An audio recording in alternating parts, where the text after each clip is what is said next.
She was a woman many had turned their backs on, a mother, rejected for having children, and forgotten by those who once promised her love. But fate, dressed in royal robes and hidden behind a simple name, had other plans. In a time where class divided hearts and silence guarded secrets, a single encounter would rewrite her destiny. And his. Thank you so much for watching and for all your comments. Let me know at the end if you like the story and where you're watching from and why you're following this reading. In the gentle hills of Eldenbrook, where wildflowers dotted the meadows and stone cottages stood against the backdrop of ancient forests, Lady Alienor adjusted the simple ribbon in her chestnut hair. Her heart raced with anticipation and fear. The spring festival bells rang through the village, a sound that should bring joy but only heightened her anxiety. Today was the day Lord Harold had promised to formally announce their courtship, after 2 long years of quiet meetings and veiled promises. "Mother, look what I made!" 8-year-old William ran toward her, holding a crown of daisies. His sister Beatrice, barely 6, trailed behind with mud-stained skirts and a gap-toothed smile. "It's beautiful, my sweet boy." Alienor placed the flower crown on her head, forcing brightness into her voice, despite the knot in her stomach. At 38, she was considered past her prime by most, but Lord Harold had seemed different, attentive to her thoughts, kind to her children, appreciative of the quiet dignity with which she'd rebuilt their lives after her husband's death from fever. The village square bustled with activity, merchants displaying their wares, musicians tuning instruments, servants hanging colorful banners from every available beam. Alienor straightened her best dress, a deep blue wool with subtle embroidery she had spent countless nights perfecting by candlelight. "Lady Alienor," Harold's steward approached with stiff formality. "My lord requests your presence by the stone fountain. The announcement will be made shortly." Her chest tightened. This was it, the moment that would change everything. She gathered her children's hands, squeezing them for courage as much as guidance. "Remember your manners," she whispered. "Today we meet your new father." The crowd parted as they approached the center of the square. Lord Harold stood tall in his fine tunic, surrounded by several other nobles from neighboring estates. His smile faltered when he saw the children, something that made Alienor's heart skip a beat. "Ah, Lady Alienor." His voice carried across the suddenly quiet gathering. "How considerate of you to be prompt." Something in his tone made her blood run cold. "My lord," she curtsied carefully, "we are honored by your invitation." Harold exchanged glances with the nobles beside him. One of them, a man with a salt and pepper beard, leaned in to whisper something that made Harold's face harden. "I believe there has been a misunderstanding," Harold announced loudly enough for the gathering crowd to hear. "I invited you to witness an announcement, not to be part of one." Confusion spread across Alienor's face. "I don't understand, my lord." Clearly, his laugh was brittle and cruel. "Did you truly believe I would take a widow with another man's children as my bride, a woman worn by years and motherhood?" The words struck like physical blows. Gasps rippled through the crowd.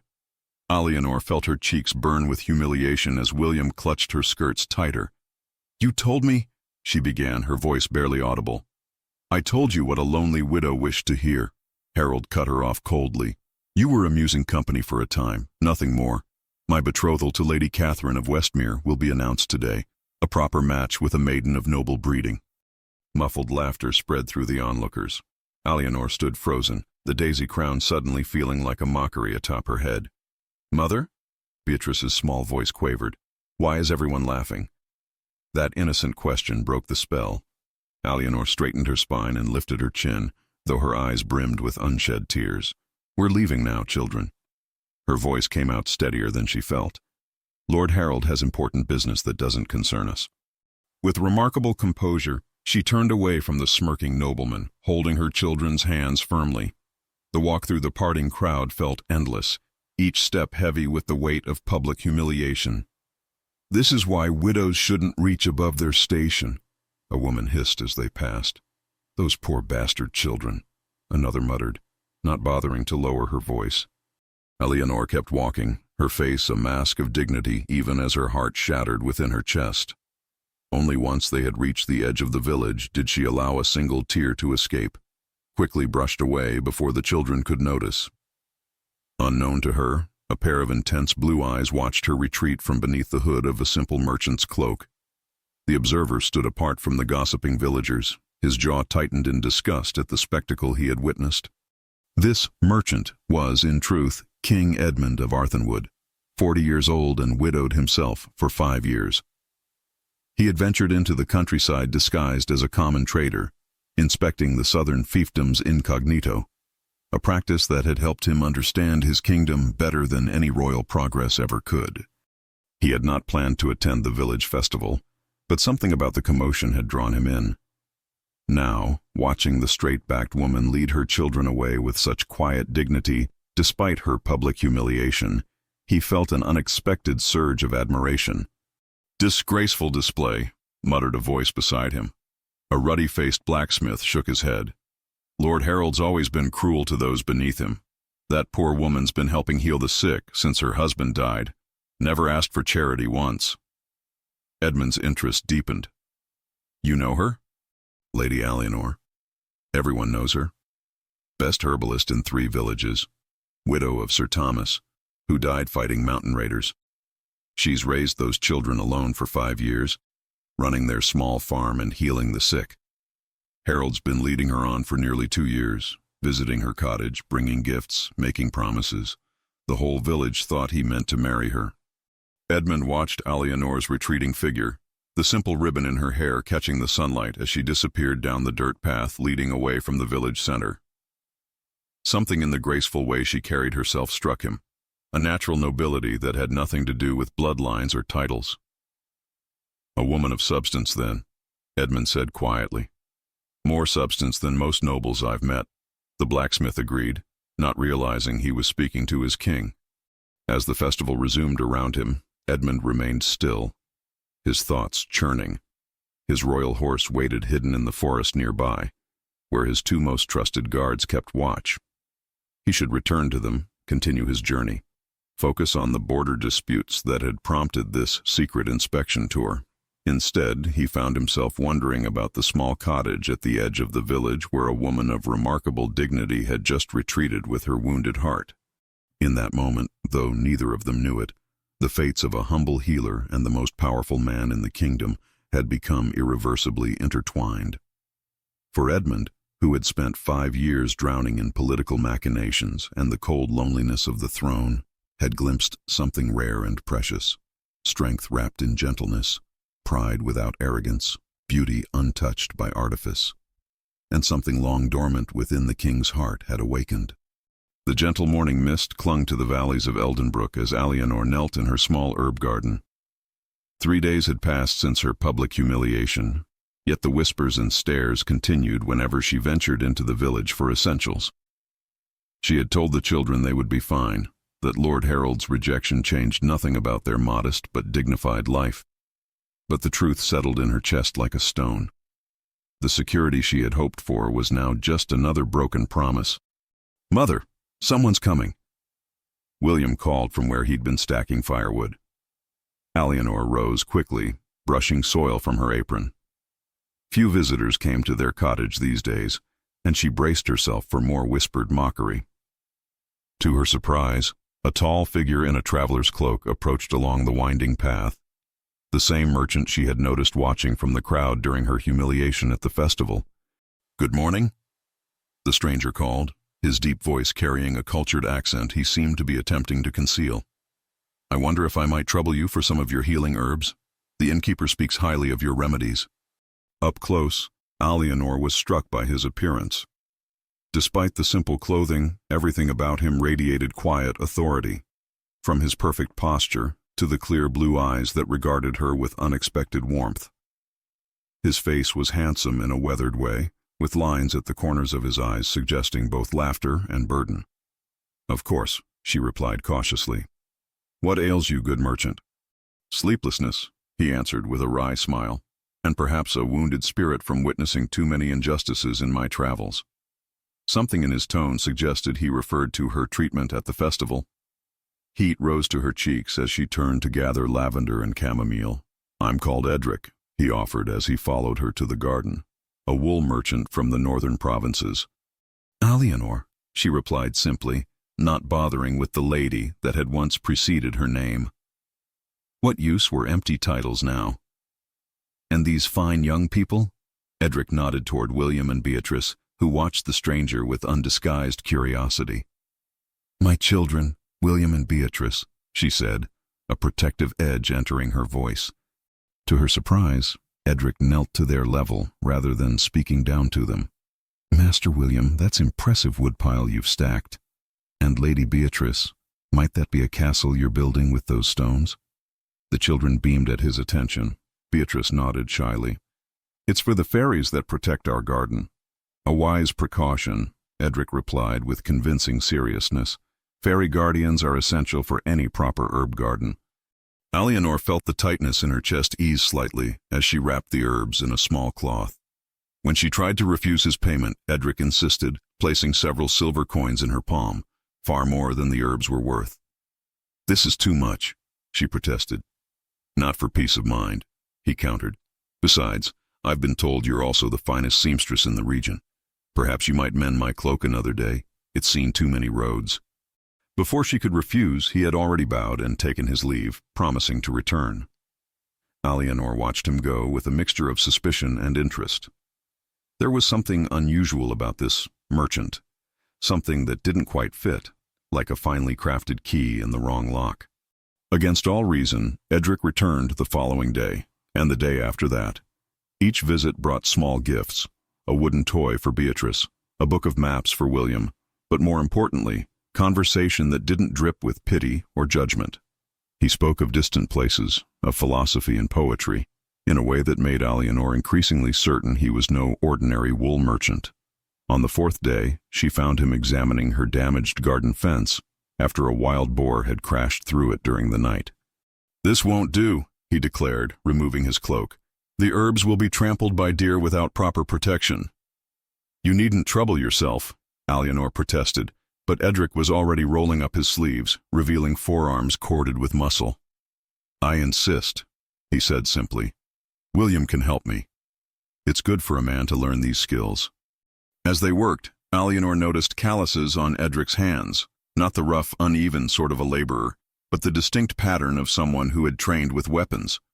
She said nothing, but her curiosity deepened. Rain began to fall as they completed the fence, a sudden downpour that sent them rushing into the cottage. The children laughed as they shook water from their hair, and Alienor found herself inviting Edric to stay for supper, a simple stew, but nourishing. This is delicious, he said, savoring each spoonful as though it were a royal feast. Just rabbit and vegetables, she demurred, though pleased by his appreciation. The best meals are those shared in good company, Edric replied, his eyes meeting hers across the table. Something unspoken passed between them, a spark of recognition, of shared understanding. The cottage grew warm with the hearth fire and conversation. For the first time in months, Alienor laughed freely, her earlier embarrassment momentarily forgotten. The children, too, seemed transformed, peppering Edric with questions about his travels. Have you ever seen a real castle? William asked eagerly. A shadow passed briefly over Edric's face. Many, he answered carefully, though they're often colder than they appear from the outside. I'd like to live in a castle someday, Beatrice declared, with servants and pretty dresses. And what would you do in this castle? Edric asked gently. The little girl considered seriously. I'd make sure everyone had enough food, like Mother does, and I'd make rules that nobody could be mean to widows. An uncomfortable silence fell. Alienor busied herself clearing bowls, but Edric's voice stopped her. Your mother deserves a castle, he said quietly. Someone treated her very poorly at the festival. I saw it happen. Alienor froze, embarrassment flooding back. The children don't need to discuss that. We heard the ladies talking in the village, William said, his young face solemn. They said Lord Harold rejected Mother because she has us. The pain in her son's voice broke Alienor's heart. That's not true, William. Lord Harold simply— Your mother is worth 10 of any lord, Edric interrupted, surprising her with the intensity in his voice. And you children are treasures, not burdens. Any man worthy of her would understand that. The simple conviction in his words brought unexpected tears to Alianor's eyes. She turned away quickly, but not before Edric noticed. "Perhaps it's time for bed, young ones," he suggested gently. "The rain has stopped, and I should make my way back to the inn." After the children were settled in their small loft above, Alianor walked Edric to the door. The night air smelled of rain and earth, and stars were beginning to appear between clearing clouds. "Thank you," she said simply, "for the fence and for your kindness to the children." "No thanks are needed," he replied, his voice low. "But I must ask, why did you invite me, a stranger, into your home?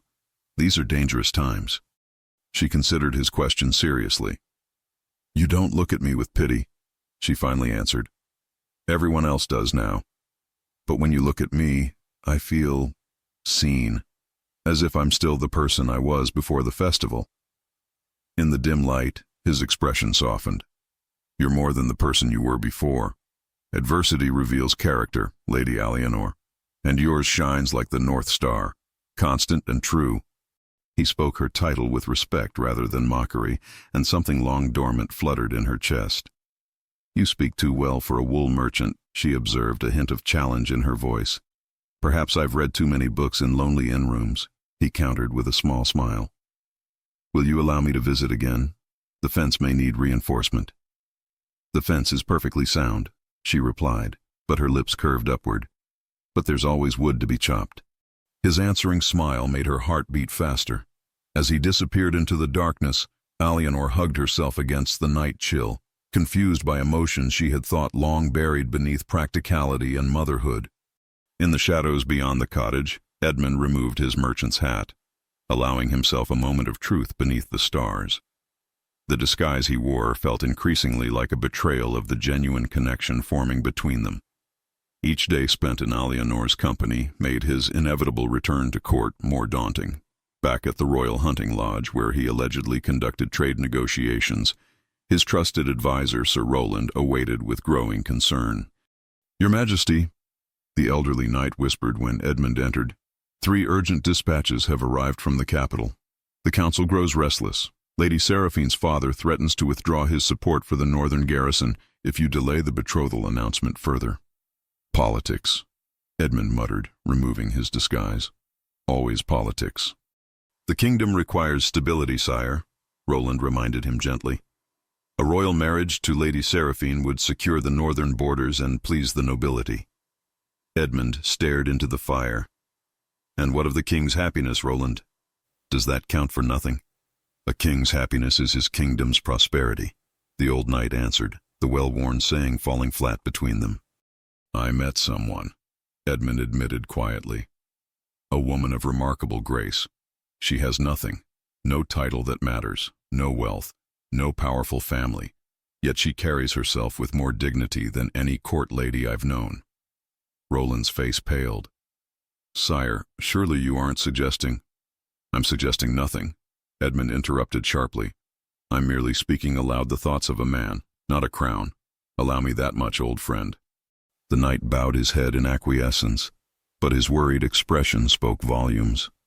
Edmund turned away, his mind filled with images of Alianor's quiet strength, her gentle hands mending clothes by firelight, her laughter when the children told stories. In just a few days, he must return to the capital.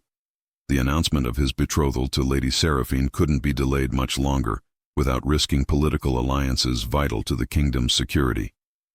Yet for the first time since taking the throne, Edmund found himself resenting the golden prison of his crown. As he prepared for another day of deception, the king who ruled with justice and wisdom felt the weight of a lie heavier than any burden of state. And in her cottage on the edge of the forest, Alianor too lay awake, wondering about the merchant with a nobleman's bearing who had somehow breached the walls around her wounded heart. Dawn broke over Eldenbrook with fingers of gold stretching across the misty valley. Alianor had risen before the sun, her sleep disturbed by thoughts of the enigmatic merchant who had so unexpectedly entered their lives. She shook her head at her own foolishness as she gathered morning dew from the herb leaves, a potent addition to her healing tinctures. At 38, She was too old for girlish fancies about handsome strangers. The cracking of branches in the nearby forest startled her from her reverie. She straightened, clutching her small basket defensively, only to see a familiar figure stumbling from between the trees. Edric was holding his arm, his face pale beneath a sheen of sweat. "Heavens! What's happened to you?" Alienor rushed forward, reaching him just as he staggered. "An unfortunate misunderstanding," he managed, grimacing. "Some men took exception to my questions about local taxation." Blood seeped between his fingers where they clutched his upper arm. Without hesitation, Alienor guided him toward her cottage, supporting his weight with surprising strength. "William," she called to her son, who was feeding the chickens. "Bring water from the well, quickly now." Inside the cottage, she helped Edric onto the bench beside her work table. "Remove your shirt," she instructed briskly, falling into the practical healer's role that had sustained her family after Thomas's death. Edric hesitated, then slowly unlaced his blood-stained tunic. As he pulled it over his head, Alienor caught a flash of gold against his chest, a medallion on a chain that he hastily tucked away. More telling were the old scars across his torso, not the random marks of a merchant's life, but the deliberate patterns of sword and arrow wounds sustained in organized combat. "You've been in battles," she observed quietly as she cleaned the fresh wound with herbs steeped in wine, a long slash that would need stitching. "Every man has his past," Edric replied evasively, watching her capable hands prepare a needle and thread. "And yours seems to involve considerably more swordplay than wool trading," she countered, threading the needle with practiced ease. "This will hurt." Their eyes met, and a silent understanding passed between them. She would not press further, at least for now. Edric nodded once, then gritted his teeth as she began to close the wound with neat, precise stitches. "You have a healer's touch," he murmured, studying her concentrated expression. "My mother was Eldenbrook's midwife and herbalist. She taught me everything she knew before fever took her," Alienor replied, her fingers never faltering despite their proximity to his bare skin. "Hold still, I'm nearly finished." William returned with the water, his eyes widening at the sight of blood and his mother's ministrations. "Are you a soldier, Master Edric?" he asked bluntly. "William!" Alienor scolded. "It's a fair question," Edric said with a small smile at the boy. "I've served in that capacity, yes, but that was long ago." "Did you fight in many battles?" William persisted, fascinated. "Enough to know that battles are nothing to aspire to," Edric answered soberly. "True courage isn't found on battlefields, young William, but in facing each day's hardships with dignity, something your mother has taught you far better than any soldier could." Alienor felt heat rise to her cheeks at the unexpected praise. She tied off the final stitch and reached for a poultice of yarrow and comfrey to place over the wound. "There, keep it clean and come back tomorrow so I can check for signs of festering." She handed him a small vial of dark liquid. "Willow bark extract for the pain. 3 drops in water, no more." "My thanks, Lady Healer." Edric's voice had softened to an intimate tone that made her suddenly conscious of his half-dressed state and their proximity. She stepped back abruptly, busying herself with cleaning her tools. "William, fetch one of your father's old shirts from the chest. Master Edric can't return to the village with his tunic in tatters." When the boy had gone to the loft, Edric spoke quietly. "You don't ask about my attackers. Would you tell me the truth if I did?" Her question held no accusation, merely calm assessment. He hesitated, unexpected vulnerability crossing his features. "I find I dislike lying to you, Alienor, more than I should." Before she could respond, William returned with a simple homespun shirt, faded but clean. Edric donned it with muted thanks, though Alienor noticed him wince as he raised his injured arm. "I should return to the inn," he said, standing somewhat unsteadily.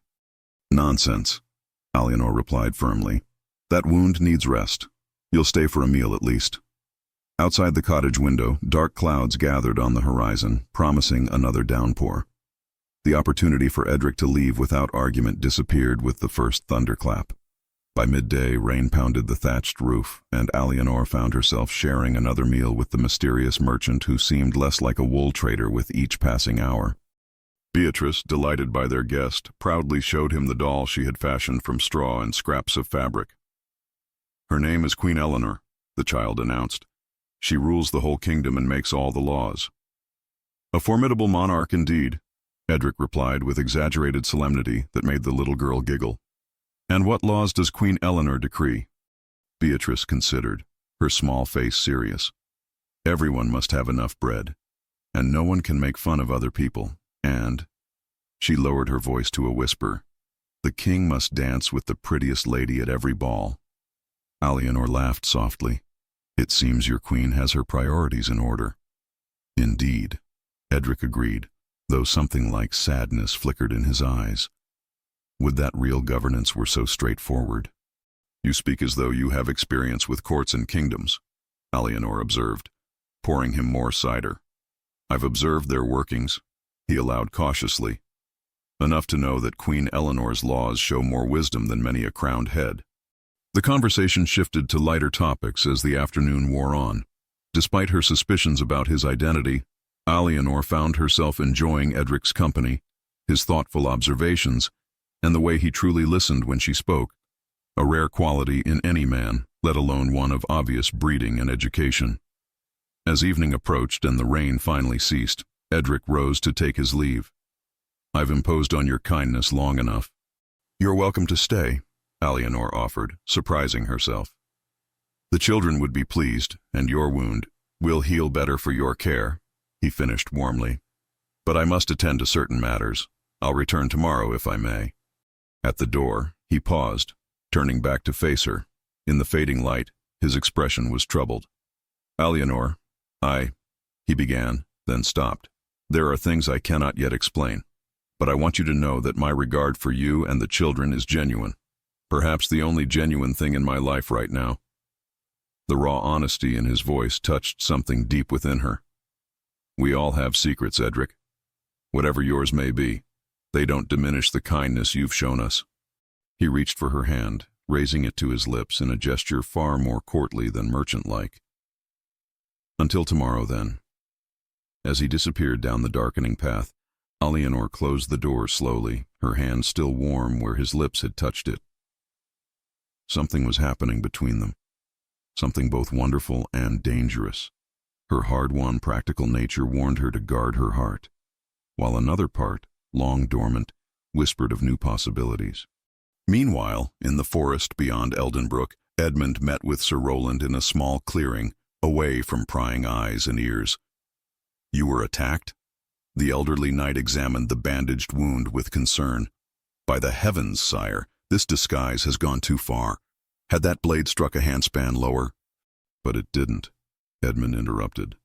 "And now I know for certain that Duke Alban's tax collectors are extorting triple the crown's due from these villages. The men who attacked me were his enforcers." "Your brother's ambitions grow bolder," Roland agreed grimly. "But this is precisely why you must return to court. The kingdom grows restless with rumors of your prolonged absence." Edmund paced the clearing, conflict evident in every line of his body. "3 more days, Roland. I need 3 more days to gather evidence of Alban's corruption." The knight frowned. "And your wound? How did you explain that?" A shadow of guilt crossed Edmund's face. "I didn't explain it truthfully, but the village healer, Alienor, she tended it skillfully." "The widow you've mentioned before," Roland observed shrewdly. "Your interest in her grows dangerous, sire. Lady Seraphine's father sent another messenger today. The North will not wait much longer for your answer regarding the marriage alliance." Edmund's jaw tightened. "I am still king. They will wait as long as I command." "Kings rule by consent as much as divine right," Roland reminded him gently. "Push the nobles too far, and even a crown won't protect you from their machinations. Your brother already whispers that your judgment has grown unreliable since Queen Isabel's death." At the mention of his late wife, Edmund's expression darkened. "Isabel would have wanted me to find happiness again, not political convenience." "Perhaps," Roland conceded. "But she also understood that royal marriages serve the kingdom first, the heart second." Edmund turned away, staring into the gathering darkness. What of Alianor? What of her feelings? I've deceived her, Roland. Each day the lie grows heavier. End it cleanly, then, the knight advised. Return to court, secure the Northern Alliance, and put this village dalliance behind you. It's the only honorable path. Honor, Edmund repeated bitterly. What honor is there in breaking her heart, in abandoning the first real connection I've felt in 5 years, in returning to a cold throne and a colder marriage bed? The honor of a king who places his people above his personal desires, Roland answered simply. Edmund fell silent, the weight of the crown he wasn't wearing pressing down upon him nonetheless. After a long moment, he nodded once. Prepare to depart in 3 days. I will resolve matters here before we leave. Back in her cottage, Alianor put her children to bed, her mind still filled with questions about Edric. As she tidied her work table, she noticed a folded piece of parchment that must have fallen from his clothing during treatment. Opening it revealed an intricately detailed royal map of the kingdom's southern provinces, the kind available only to nobility or the crown's officials. In the corner was a wax seal she recognized instantly from the royal proclamations posted in the village square, the lion and starburst of House Arthenwood, the royal house, the king's own seal. Her hands trembled as pieces began to fall into place. The educated speech he couldn't fully disguise, the sword calluses, the gold medallion, the deference with which he spoke of governance. Whoever Edric truly was, he was no simple merchant. He was connected to the royal court, perhaps even the royal family itself. The question that settled in her heart as she stared at the map was both terrifying and exhilarating. Why would such a man spend his days in the company of a disgraced village widow and her children? Outside, the night sky cleared to reveal a canopy of stars. Beneath the same constellations, a king wrestled with duty and desire, while a healer confronted hope and suspicion. Between them, a truth waited to be spoken, a truth with the power to heal or destroy them both. The following morning brought no sign of Edric. Alianor moved through her daily tasks with the royal map hidden safely beneath her mattress, her thoughts in turmoil. Each time a shadow passed the window, her heart quickened, expecting him to explain, to confess, or perhaps to disappear forever.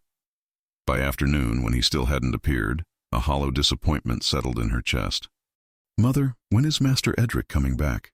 Beatrice asked, helping to hang herbs to dry from the cottage rafters.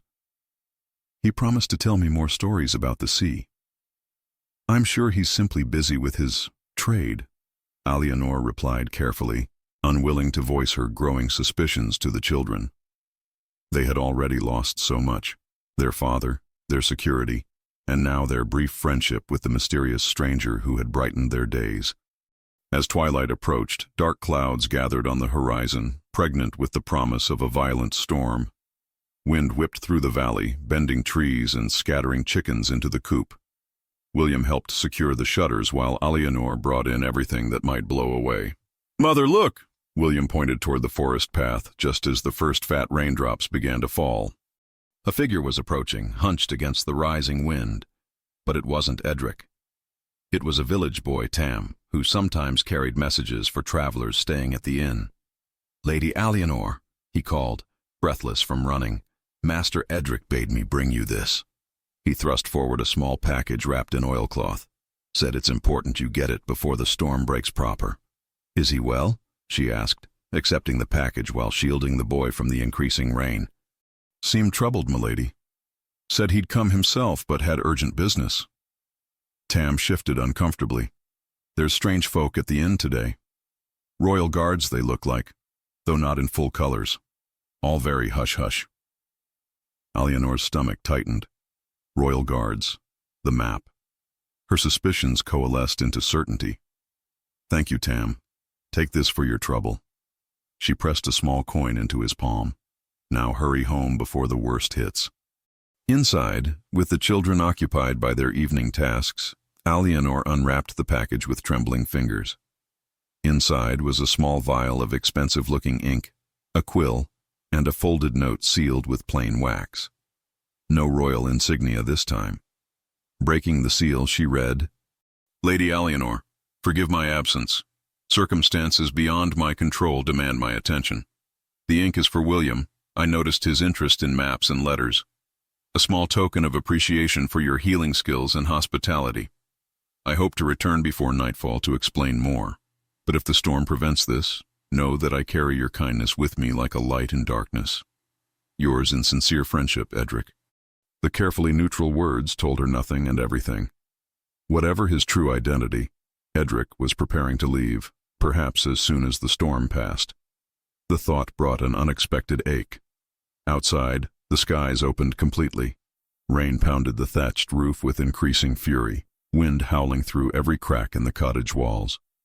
William and Beatrice huddled closer to the fire, their eyes wide as thunder shook the small dwelling. It's just the gods bowling in the heavens. Alianor reassured them with forced cheer, tucking a blanket around their shoulders. Remember what Father used to say? The distraction worked momentarily, but a tremendous crack from outside made them all jump. Alianor opened the door a crack to see that lightning had split the ancient oak at the edge of their garden. Half the massive trunk leaned precariously toward the cottage. We need to secure that before it falls, she murmured, assessing the danger with a practical eye honed by years of managing alone. Mother, you can't go out in this, William protested, looking far older than his years. Just to the woodshed for the rope and axe, she promised. Bar the door behind me. I'll knock 3 times when I return. Dashing through the downpour, Alianor was soaked within seconds. The wind tore at her clothes and hair as she reached the small shed and gathered what she needed. Turning back toward the cottage, she stopped short. A dark figure stumbled from the forest path, barely visible through the sheets of rain. Even in the dim light, she recognized Edric's gait, now faltering as he fought against the gale. Without hesitation, she ran to him. "What are you doing out in this madness?" she shouted over the storm, reaching his side. His face, when he looked up, was drawn with exhaustion. "I had to see you," he replied, his voice nearly lost in the wind. "To explain." "Not here," she interrupted, taking his arm. "The oak is coming down. We need to secure it before it crushes the cottage." Together they battled toward the damaged tree, where Alianor quickly assessed what needed to be done. Working in wordless coordination, they secured ropes around the main trunk, anchoring the splintered half away from the cottage. "The axe," she directed, pointing to where the broken section needed to be fully severed.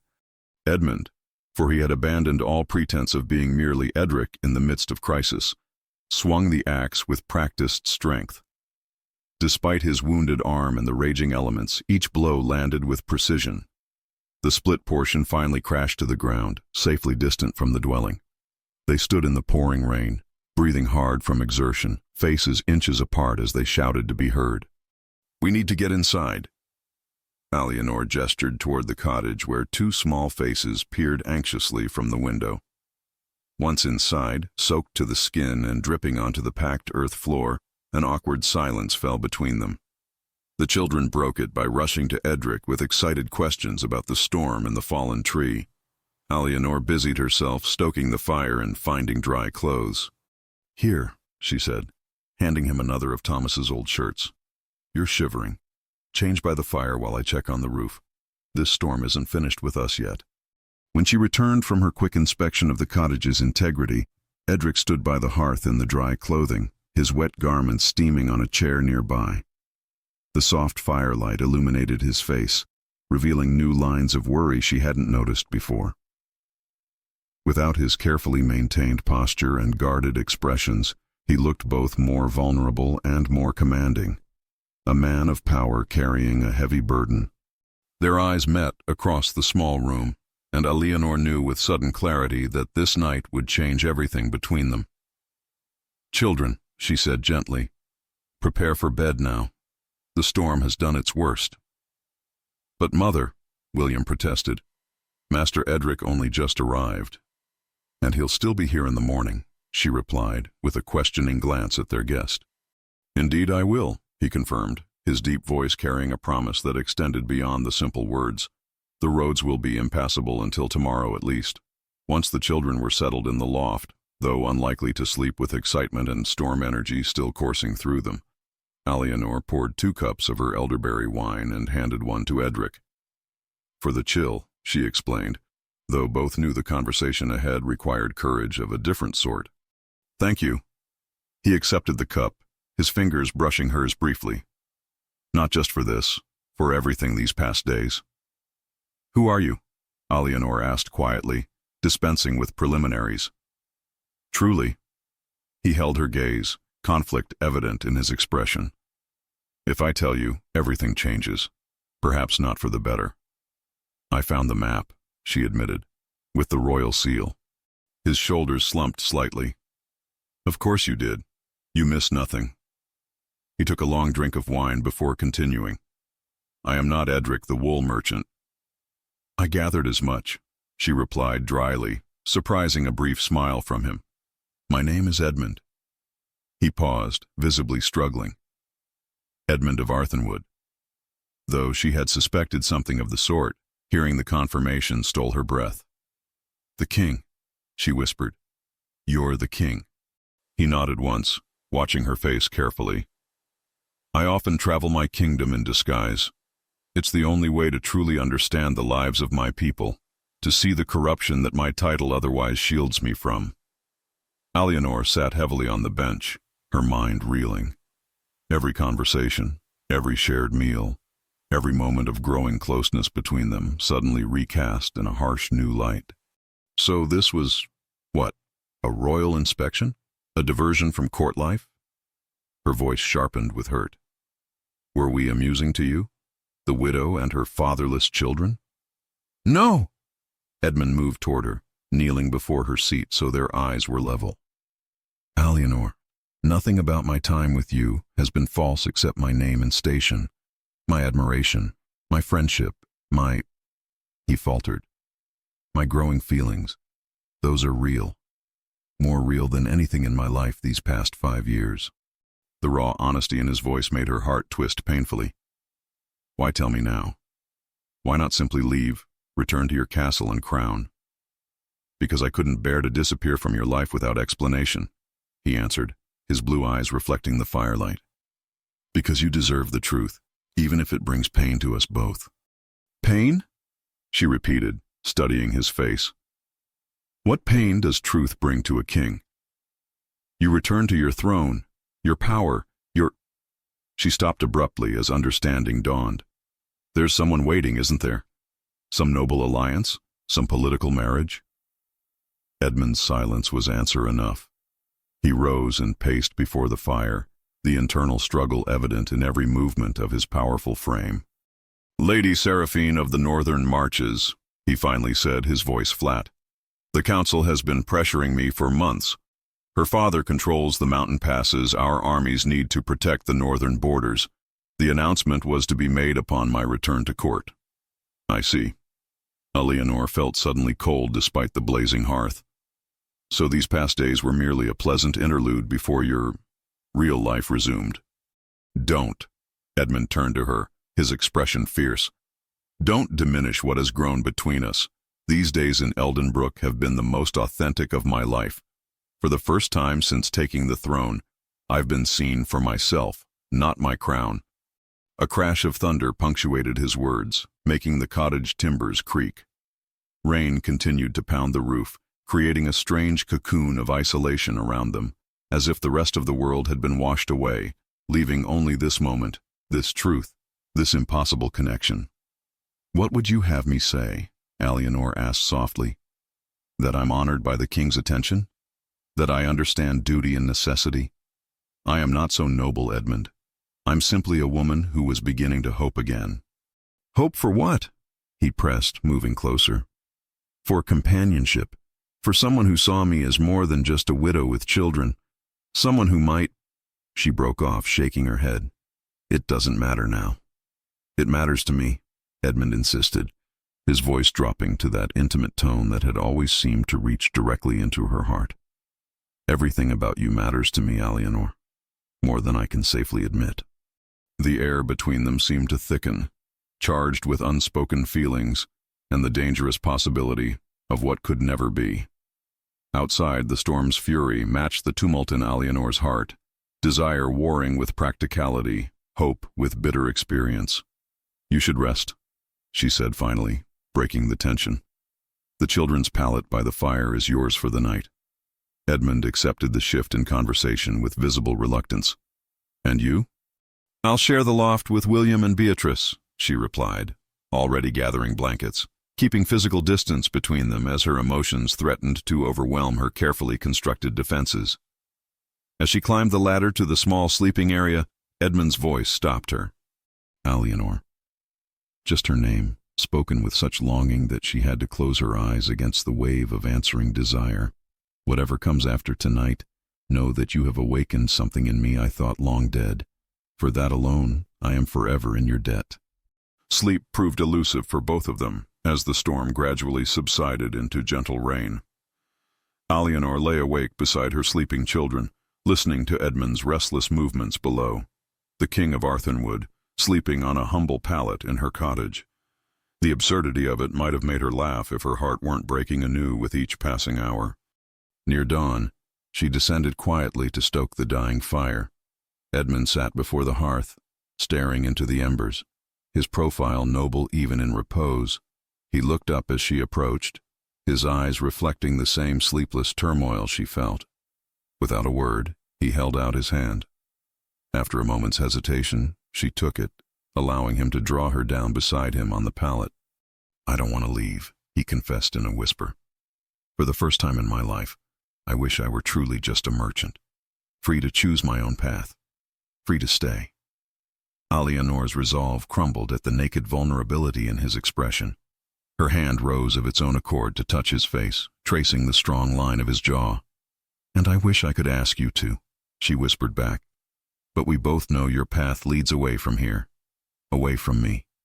In the soft gray light of approaching dawn, with the gentle patter of rain on the thatch above them, Edmund drew her closer. His lips found hers in a kiss that began as tentative acknowledgement of what could never be, and quickly blazed into something far more desperate, a claiming, a promise, perhaps even a farewell.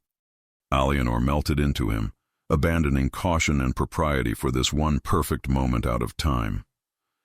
His arms encircled her, strong and sure, making her feel cherished and desired in ways she had forgotten were possible.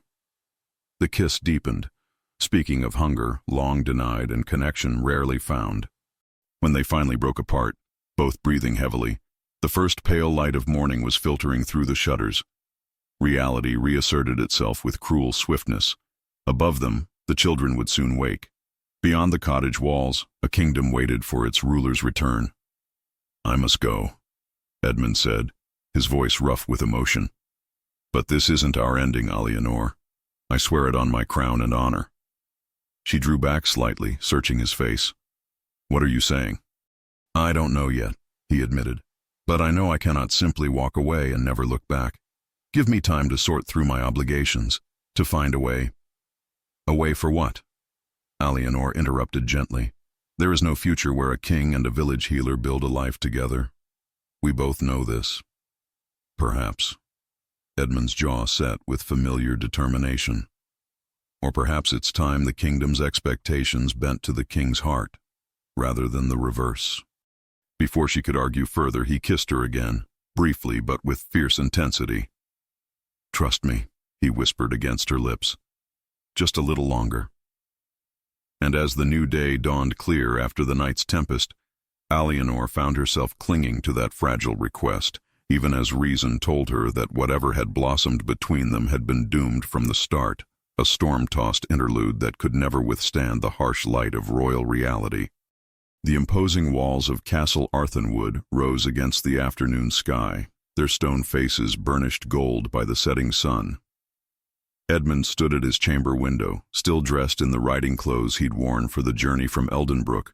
Though only 3 days had passed since he'd left Alienor's cottage, it felt like a lifetime, as if he'd stepped from warm, vibrant color into a world rendered in shades of gray. "Your Majesty?" Sir Roland's voice broke through his reverie. "The council awaits your presence in the Great Hall. Duke Alban has been quite insistent about addressing the taxation concerns in the southern provinces." Edmund's jaw tightened at the mention of his half-brother. No doubt he's eager to explain why his collectors demand triple the crown's due from villages like Eldenbrook.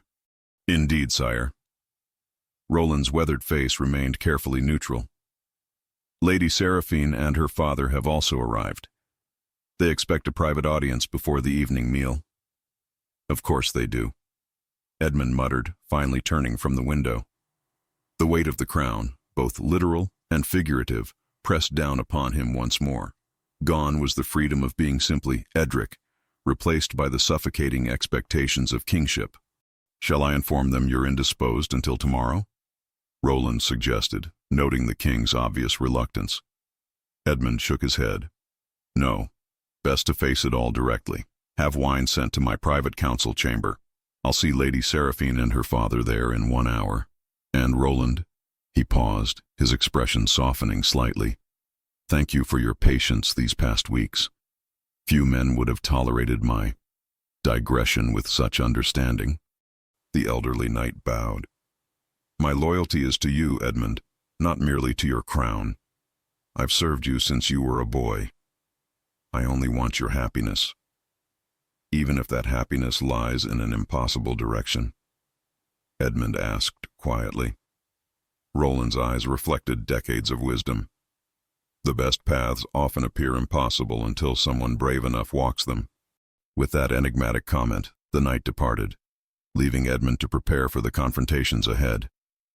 As his valets helped him change into the formal royal attire appropriate for court, his mind returned repeatedly to Alianor, her quiet strength, her gentle hands, the taste of her lips in the dawn light. The memory sustained him as he steeled himself to face the political machinations awaiting him. The private council chamber, with its massive oak table and tapestry-lined walls, had always been Edmund's preferred venue for difficult conversations.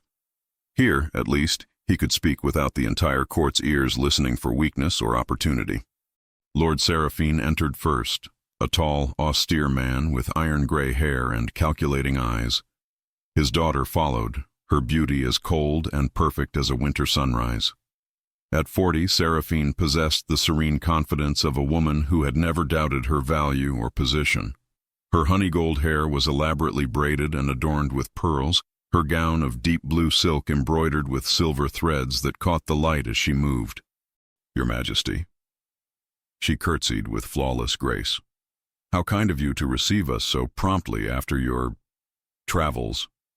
Something in her tone suggested she knew more about those travels than she should. Edmund inclined his head slightly, indicating they should sit. Lord Seraphine, Lady Seraphine, I trust your journey from the north was pleasant. Pleasant enough, Lord Seraphine replied tersely, though made unnecessarily due to the delay in formalizing arrangements we believed were settled months ago. Edmund poured wine for his guests before taking his own seat. I don't recall signing any formal agreement. Not in ink, perhaps, Seraphine interjected smoothly. But when a king speaks of marriage alliances to strengthen northern borders, certain assumptions naturally follow. Her blue eyes, several shades lighter than Edmund's, studied him with unnerving intensity. Unless something has changed during your inspection of the southern villages. The deliberate emphasis confirmed Edmund's suspicion. Somehow, Seraphine had learned of his activities in Eldenbrook. More concerning, she likely knew of Alianor. I take my responsibilities to all my subjects seriously, he replied evenly. The southern provinces deserved my personal attention. Admirable, Lord Seraphine said with barely concealed impatience. But surely domestic matters can now be addressed. The northern clans grow restless. Your brother has already approached us with alternative proposals for alliance. Edmund's grip tightened imperceptibly on his goblet. Alban has no authority to negotiate on behalf of the crown. Perhaps not officially, Seraphine said, her voice like silk over steel. But in your absence, someone needed to address mounting concerns. She leaned forward slightly. There are whispers, Your Majesty. Concerns that since Queen Isabel's passing, your focus has wandered from matters of state. I find it curious, Edmund countered, maintaining his composure, that such whispers reach your ears in the remote northern strongholds, almost as if someone at court deliberately feeds them. A tense silence fell. Lord Seraphine cleared his throat. Regardless of court gossip, the facts remain. The northern passes require additional garrisons before winter. My men and resources can secure them with the proper incentives, such as my marriage to your daughter, Edmund stated flatly. An alliance benefiting both our houses, Lord Seraphine corrected, though the distinction was meaningless. Seraphine would make an exemplary queen, educated, politically astute, and of impeccable lineage. Throughout this exchange, Seraphine herself had remained composed, sipping her wine and watching Edmund with those unnervingly perceptive eyes. Now she set down her goblet with deliberate precision. Father, perhaps His Majesty would prefer to discuss this privately. Her tone suggested not deference, but strategy, a chess player seeking a more advantageous position. Matters of the heart require delicacy, even for kings. Recognizing the maneuver for what it was, Edmund nonetheless nodded. A reasonable suggestion. Lord Seraphine, Sir Roland will escort you to your chambers. I'm sure you wish to rest before the evening meal. After a moment's hesitation and a significant glance at his daughter, Lord Seraphine departed, leaving Edmund alone with the woman the kingdom assumed would be his next queen. Well played, Seraphine commented once the door closed. Though I suspect you'll find me a more challenging opponent than my father. Edmund raised an eyebrow. Is that how you view marriage? As combat? Don't all wise women? She smiled, though it didn't reach her eyes. Marriage between people of our station is inevitably a battle of wills and interests. The only question is whether we fight as enemies or as allies. Moving to the window, Edmund gazed out at the castle grounds below. And which would you prefer, Lady Seraphine? Allies, certainly. She rose, her silk skirts rustling as she came to stand beside him. Which is why I'll speak plainly. I know about the widow in Eldenbrook. Edmund kept his expression carefully neutral. There are many widows in my kingdom. Indeed, but only one who recently entertained the king disguised as a wool merchant. Seraphine's voice remained conversational, as if discussing the weather rather than wielding dangerous knowledge. I'm told she's quite lovely in a provincial sort of way, impoverished but dignified, 2 young children, a healer of some local renown. Anger flared in Edmund's chest, though he allowed none of it to show. You seem remarkably well informed about my travels. Information is power, she replied simply, especially for a woman in line for a throne. Is that a threat, Lady Seraphine? She looked genuinely surprised. A threat? No, Your Majesty. Merely an observation on our mutual positions. Her tone softened slightly. I understand, you know. The appeal of simplicity, of being valued for oneself rather than one's title. It must be refreshing, after years of courtiers who see only the crown, never the man. The unexpected insight was disarming. Edmund studied her more carefully, seeing beyond the calculated perfection to glimpse something almost like empathy. What exactly do you want, Seraphine? He asked directly. The same thing you do, she answered. Security, purpose. She paused. Perhaps not love, I'm not that naive, but respect at least. A partnership that serves both our interests without requiring either of us to become something we're not. Edmund frowned, puzzled by this new approach. You speak as if you desire this marriage, yet seem to acknowledge my interest lies elsewhere. Seraphine laughed softly. I desire the position of queen, not necessarily the man who comes with it. And while your village healer might warm your heart, she can never secure your borders or strengthen your political alliances. You propose a marriage of convenience, then? I propose a realistic arrangement between adults who understand the world as it is. She touched his arm lightly. You may keep your private affections, discreetly, of course, and I will have my title and purpose. The kingdom gets its alliance, and we both get a measure of freedom within defined boundaries. The proposal, delivered with such cool pragmatism, left Edmund momentarily speechless. Before he could formulate a response, a sharp knock interrupted them. Sir Roland entered, his expression grave. Forgive the intrusion, Your Majesty, but Duke Alban insists on an immediate audience. He claims to have discovered treason among your southern vassals. Edmund's blood ran cold. Treason? He has documents, sire, and witnesses prepared to testify against specific individuals in Eldenbrook and surrounding villages. Eldenbrook. The timing could not be coincidence. Edmund's mind raced to Alianor. Was she in danger? Was this Alban's way of striking at him through her? "Excuse me, Lady Seraphine," he said, already moving toward the door. "We will continue our discussion later." "Of course, Your Majesty." Her smile was knowing. "I'm sure you're eager to address these troubling allegations from the south." In the Great Hall, Duke Alban waited with the imperious confidence that had made him both valued and distrusted as the king's half-brother. At 35, he possessed the same striking features as Edmund, but with a harder edge. Ambition where Edmund had duty, calculation where Edmund had principle. "Brother," Alban greeted with a bow just shallow enough to border on disrespect. "I've uncovered something disturbing during your absence." "So I hear," Edmund replied coolly, "though it's curious you waited for my return rather than addressing it immediately if treason was truly suspected." Alban smiled thinly. "I wanted to ensure the evidence was comprehensive before troubling you." He gestured to a nervous-looking clerk who clutched a leather folio. "These documents outline a conspiracy among certain villagers to evade royal taxation, effectively stealing from the crown itself." Edmund maintained his composure with effort. "Show me." The parchments presented detailed accounts of supposed secret meetings, hidden stores of silver, and coordinated efforts to mislead tax collectors, all centered in Eldenbrook. Several names were highlighted, including the village headman and the local smith. Alianor's name was not explicitly mentioned, but references to the Healer's Cottage as a meeting place appeared multiple times. "These are serious accusations," Edmund said carefully.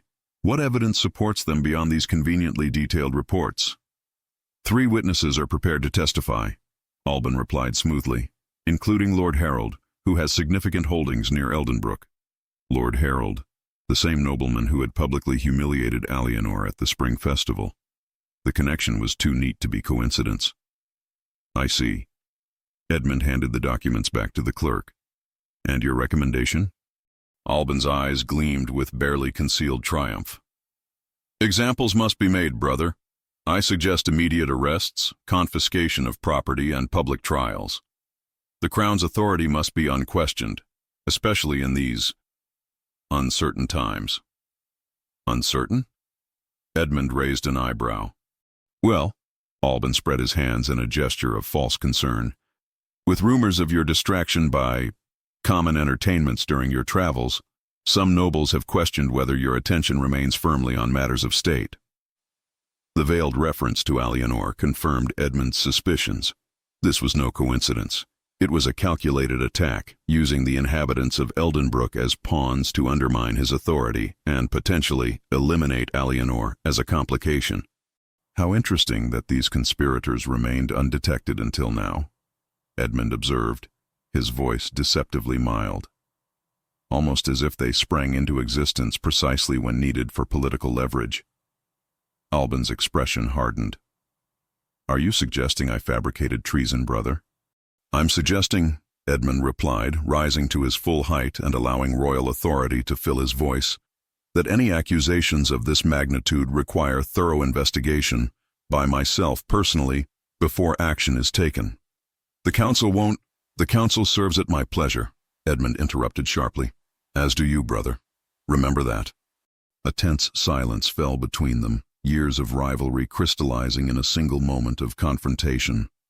Finally, Alban inclined his head in a gesture that acknowledged defeat but not surrender. "As you wish, Your Majesty, though I caution that delay may be interpreted as favoritism toward certain individuals in these villages." "Your concern is noted," Edmund replied coldly. "You're dismissed." After Alban departed, Edmund sank back into his chair, the full weight of the situation descending upon him. The peaceful days at Alianor's cottage now seemed like a distant dream, swallowed by the harsh realities of court intrigue and political maneuvering. "Sire," Sir Roland approached cautiously, "what are your orders regarding Eldenbrook?" Edmund stared at the elaborate tapestry adorning the far wall, a hunting scene depicting his ancestors in glorious pursuit. How simple those conflicts seemed compared to the ones he now faced. Send riders tonight, he decided. Captain Thorn and a small contingent of trusted men. They are to protect, discreetly, certain individuals in Eldenbrook, including the healer Alianor and her children. And the alleged conspirators? No arrests until I investigate personally.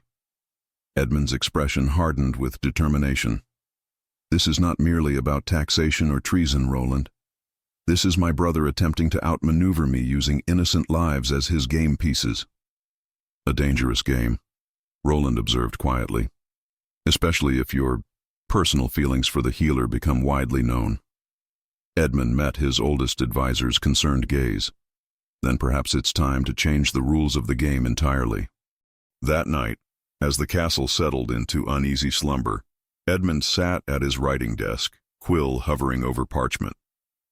How could he warn Alianor without placing her in greater danger? What words could possibly convey the complexity of court politics now threatening to engulf her peaceful existence? In the end, he wrote simply, Dearest Alianor, trust no one who comes in my name without my royal seal. Danger approaches Eldenbrook disguised as justice. Captain Thorn carries my true authority and will protect you and the children until I can return. What began between us in storm and firelight has not dimmed in my absence. Hold to that truth whatever you may hear of me in coming days. Yours in heart, if not yet in life, Edmund.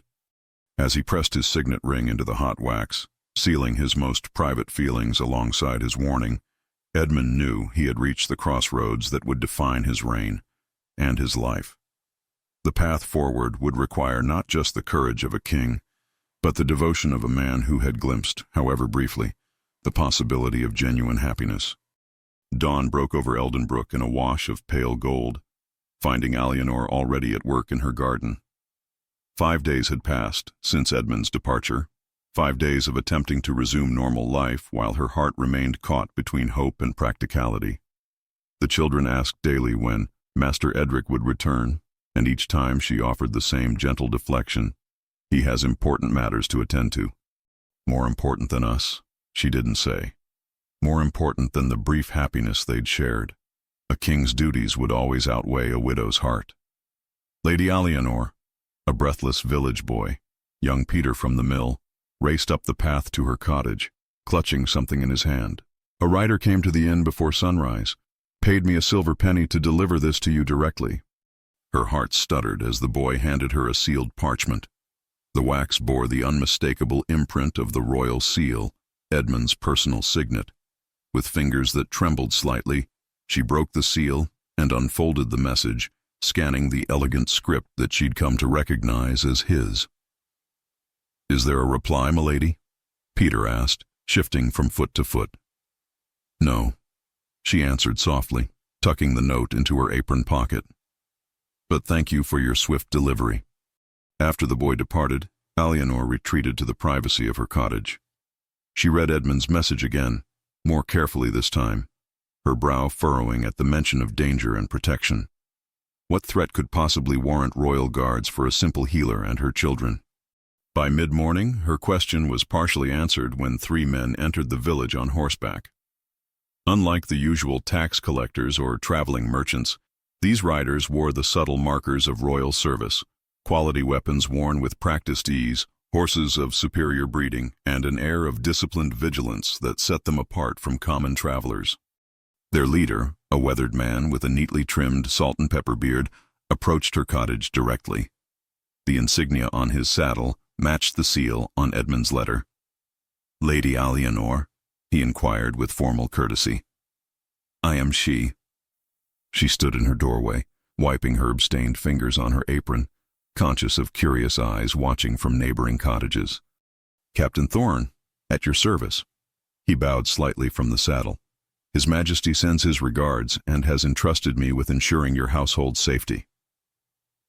Alianor glanced at the other villagers watching the exchange. Perhaps you should come inside, Captain. Once within, Thorn spoke more freely, though his posture remained formal. I apologize for the intrusion, my lady, but circumstances at court have made certain precautions necessary. What circumstances? She asked directly. Edmund's. His Majesty's letter mentioned danger, but offered few details. Thorne's expression revealed nothing. It's not my place to discuss court politics, my lady. I can only tell you that false accusations have been made against several Eldenbrook villagers, and His Majesty is concerned you might be unfairly implicated. Accusations? Of what? Tax evasion. Conspiracy against the crown. Thorne's voice lowered. Potentially treason. Alienor felt the blood drain from her face. That's absurd. We're simple folk who can barely afford the regular taxes, let alone hide anything from collectors. His Majesty shares your assessment, Thorne assured her, which is why he's ordered no arrests until he can investigate personally. My men and I will remain in the village, ostensibly inspecting the recent storm damage, while ensuring no overzealous officials take matters into their own hands. The methodical way he delivered this information suggested long practice at navigating royal intrigue. Alienor studied him, trying to gauge how much he truly knew about her relationship with Edmund. Has the king also sent special protection to the smith, the miller, the tavern keeper? She asked carefully. Or am I receiving particular attention? A flicker of something, perhaps respect, crossed Thorne's weathered features. His Majesty instructed me to prioritize your safety and that of your children, he acknowledged. Beyond that, my lady, I make no presumptions about His Majesty's personal concerns. His diplomatic answer confirmed what she had already suspected. Thorne knew of Edmund's interest in her, but would maintain the fiction of routine royal protection. I see. She gestured toward her simple wooden table. Please, sit. I have fresh bread and herbal tea to offer.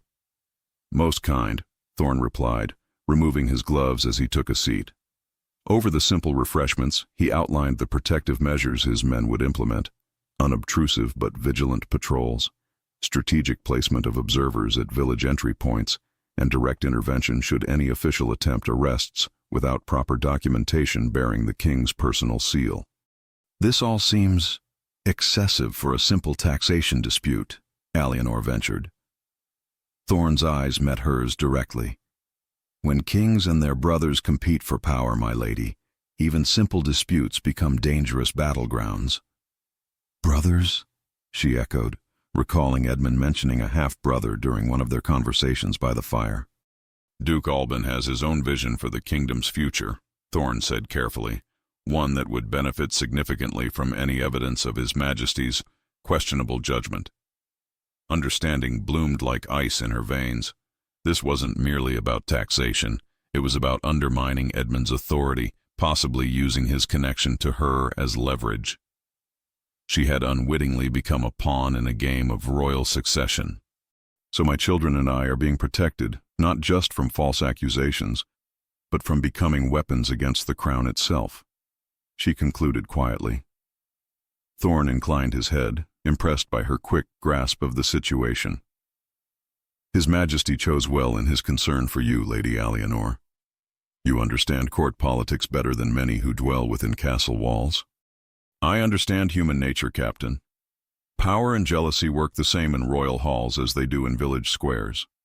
She poured more tea with steady hands, despite her inner turmoil. The only difference is the scale of destruction they can unleash.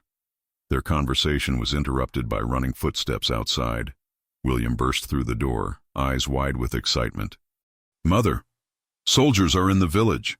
Real royal guards with swords and... He stopped short at the sight of Thorne, immediately straightening his posture. Sir, Master William, Thorne acknowledged with unexpected warmth, your mother has been generous enough to share her excellent bread with me. Perhaps you'd like to show me that new fishing spot you mentioned to His Majesty during his visit. We'll need to supplement our rations while we're stationed here. William's face lit up at the mention of Edmund. Did the king send you? Will he come back to visit us again? Alienor's heart clenched at her son's innocent question. Before she could intervene, Thorne answered with gentle honesty. His Majesty has many duties that require his attention, young sir, but he spoke highly of your knowledge of local streams and wildlife. I'd be honored to learn from such an expert. The diplomatic response satisfied William without making promises that couldn't be kept. Alienor silently thanked the captain for his tact. After William raced off to find Beatrice, Thorn rose to take his leave. My men will establish a rotation. You'll always have protection, though we'll be discreet to avoid drawing unwanted attention to your household. And how long will this arrangement continue? Alienor asked. Until His Majesty resolves the situation at court, Thorn replied, his expression revealing nothing of his thoughts on when, or if, that might occur. As the days passed, Eldenbrook adjusted to the presence of the royal guards. Thorn and his men integrated themselves into village life with professional ease, assisting with repairs from the recent storm, sharing meals at the tavern, even participating in the weekly market. To most observers, they appeared to be simply conducting a routine inspection of crown lands. Yet Alienor noticed how their positioning always ensured clear sight lines to her cottage, how their patrols inevitably circled back to her garden, how Thorn himself often found reasons to check on her children's welfare. The protection was as thorough as it was unobtrusive. A week after Thorn's arrival, Alienor was gathering herbs in the forest clearing when she sensed someone watching her. Hand tightening on her cutting knife, she turned slowly to find a woman observing her from beneath a nearby oak. The stranger's appearance was striking, tall and elegant, with honey gold hair partially concealed beneath a hooded cloak of fine blue wool. Though dressed for travel, everything about her, from her perfect posture to the quality of her boots, suggested nobility of the highest order. Lady Alienor, I presume? The woman's voice carried the polished accents of court education. Who asks? Alienor replied cautiously, aware that none of Thorn's men were visible in this secluded spot. Someone curious about the woman who has so thoroughly captured a king's attention. The stranger moved forward with fluid grace, her assessing gaze taking in every detail of Alienor's simple appearance. I am Seraphine of the Northern Marches. The name struck Alienor like a physical blow. This was Edmund's intended bride, the noble woman he was expected to marry for political alliance. Her presence here could not possibly bode well. Lady Seraphine? Alienor acknowledged, with a small nod, fighting to maintain her composure. You're far from the northern borders. And you're far from the typical royal consort, Seraphine countered with a faint smile. Yet here we both are, connected by the same man. Alienor felt heat rise to her cheeks but refused to be baited. I'm a simple healer gathering medicinal herbs. If you're unwell, I'm happy to provide a remedy. Otherwise, I have work to complete before nightfall. She turned back to her basket, fingers trembling slightly, as she sorted through the collected plants. Seraphine's soft laugh made her spine stiffen. Oh, I like you, the noblewoman declared unexpectedly. No wonder Edmund was so thoroughly smitten. You have spine, dignity, and you're genuinely beautiful in that untamed, natural way that's impossible to cultivate at court. Startled by the strange compliment, Alienor faced her again. What do you want, Lady Seraphine? Initially, to see my rival for myself. Seraphine moved closer, studying Alienor with genuine curiosity rather than malice. Now that I have, I find myself even more intrigued by our mutual predicament. There is no predicament, Alienor stated firmly. His Majesty visited our village briefly during his travels. Any connection you imagine is merely your own speculation. Seraphine's knowing smile suggested otherwise. Edmund's feelings are written across his actions like text on parchment, my dear. Why else would Captain Thorn, one of his most trusted men, be personally guarding a village healer against non-existent threats? The direct acknowledgement of the situation left Alienor momentarily speechless. Don't misunderstand, Seraphine continued, her tone softening slightly. I'm not here to threaten or intimidate you.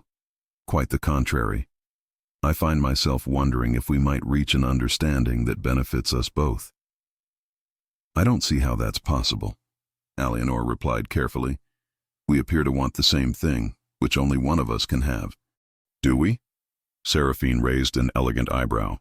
I want security, purpose, and position. You want love, family, and Edmund's heart. These aren't necessarily mutually exclusive. Understanding dawned slowly. You're suggesting a practical arrangement. Seraphine finished smoothly. One where I gain the crown I need to protect my northern holdings while you retain the king's affections. Discreetly managed, of course. The suggestion landed like a stone in still water, rippling outward with implications Alienor could barely process. You would accept being queen in name only? I would accept being queen in every way that matters for governance and alliance, Seraphine corrected. Edmund's personal happiness is of little concern to me, provided appearances are maintained for the nobility and foreign dignitaries. Alienor stared at the noblewoman, trying to reconcile the cold pragmatism of her proposal with the depth of feeling she herself harbored for Edmund. You speak of love as if it were a commodity to be traded or shared. At our level of society it often is, Seraphine replied matter-of-factly. Noble marriages have accommodated private affections for centuries. Why should the king be denied what lesser lords enjoy without comment? Because I would never agree to such an arrangement, Alienor stated firmly, gathering her basket. I may be a simple village healer, Lady Seraphine, but I will not be any man's secret shame, not even a king's. Rather than anger, her declaration seemed to elicit respect from the noblewoman. Fascinating. You truly love him for himself, not his crown. Seraphine's expression grew thoughtful. How inconvenient for all concerned. If that's all, I must return to my children, Alienor said, moving to leave the clearing. One more thing, Seraphine called after her. Edmund doesn't know I'm here. I'd appreciate your discretion regarding our conversation. Alienor paused, then nodded once without looking back. As she walked away, Seraphine's voice followed her, softer now. We're not so different, you and I. Both women trying to navigate a world designed for men's ambitions. Remember that in the days ahead. That evening, as Alienor prepared the children's supper, Captain Thorne appeared at her door with unusual urgency. A message has arrived from court, he said quietly, ensuring the children couldn't overhear. His Majesty will arrive tomorrow to address the taxation allegations personally. Duke Alban accompanies him, along with several members of the Royal Council. Alienor's hands stilled in her work. Tomorrow? Yes, my lady. Thorne hesitated, then added with significant emphasis. His Majesty requests that you attend the public gathering in the village square, where all accusations will be aired and addressed. He specifically mentioned the importance of your presence. I understand, she replied, though in truth she understood nothing of the political currents now threatening to sweep her family into their depths. That night, after the children slept, Alienor stood in her doorway gazing at the stars. Somewhere beneath the same constellations, Edmund was journeying toward her. Not as Edric the merchant, but as the king himself, bringing with him all the complexity and danger of the royal court. Whatever tomorrow held, the simple life she had carefully rebuilt after Thomas's death was forever changed. The question remaining was whether that change would bring destruction or an entirely new beginning. Morning light spilled over Eldenbrook, revealing a village transformed. Royal banners fluttered from hastily erected poles, while servants in the king's livery bustled about preparing the square for the impending royal visit. Children darted between adults' legs, wide-eyed at the spectacle, while village elders conferred in hushed tones, faces creased with concern over the unexpected taxation inquiry. Alienor stood before her small copper mirror, studying her reflection with critical eyes. She had chosen her finest dress, a deep forest green woolen garment with delicate embroidery at the collar and cuffs that she'd sewn herself during the long winter evenings. Her chestnut hair was neatly braided and coiled at the nape of her neck, a few rebellious tendrils escaping to frame her face. You look beautiful, Mother, William said from the doorway, already dressed in his cleanest tunic. She turned to him with a smile that masked her inner turmoil. Thank you, my sweet boy. Is your sister ready? Beatrice can't decide which ribbon for her hair, he reported with the long-suffering air of an older brother. She says since we're meeting the king properly this time, she needs to look like a princess. Alienor's heart clenched at the innocent comment. The children still didn't fully understand. Edmund had never revealed his true identity to them during his visits. Today would bring revelations that would forever alter how they remembered those simple, happy days. Tell her the blue ribbon matches her eyes. Alianor instructed, smoothing her skirts one final time. And remind her that a true princess is known by her kindness and dignity, not just her adornments. By mid-morning, a palpable tension had settled over the village. Rumors spread like wildfire. The king himself was coming to judge them. Accusations of treason had been made. Arrests were imminent. Alianor tried to calm those who sought her counsel, though her own heart pounded with uncertainty. "Lady Alianor." Captain Thorne appeared at her side as she helped the village women arrange offerings of food and drink in the square. "A moment, if you please." He led her to a quieter spot near the village well. "His Majesty's procession has been sighted on the North Road. They will arrive within the hour." His voice lowered. "I thought you should know. Duke Alban brings witnesses prepared to speak against several villagers. Your name has been mentioned." "What am I accused of?" she asked directly. "Hosting seditious meetings in your cottage," Thorne replied, his expression grave. "Lord Harold claims you used your position as healer to gather malcontents and plan tax evasion." "Lord Harold," Alianor repeated bitterly. "The man who publicly humiliated me now seeks to destroy me completely?" "He serves Duke Alban's interests," Thorne confirmed.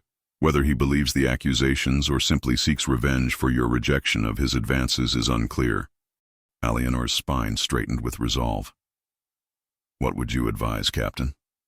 "Trust His Majesty," Thorne said simply. "He knows the truth and has prepared accordingly." "Has he?" She couldn't keep a note of doubt from her voice. "Royal politics are beyond my understanding, but it seems Edmund faces his own precarious position if he defends a village healer too vigorously." Thorne's weathered face softened slightly.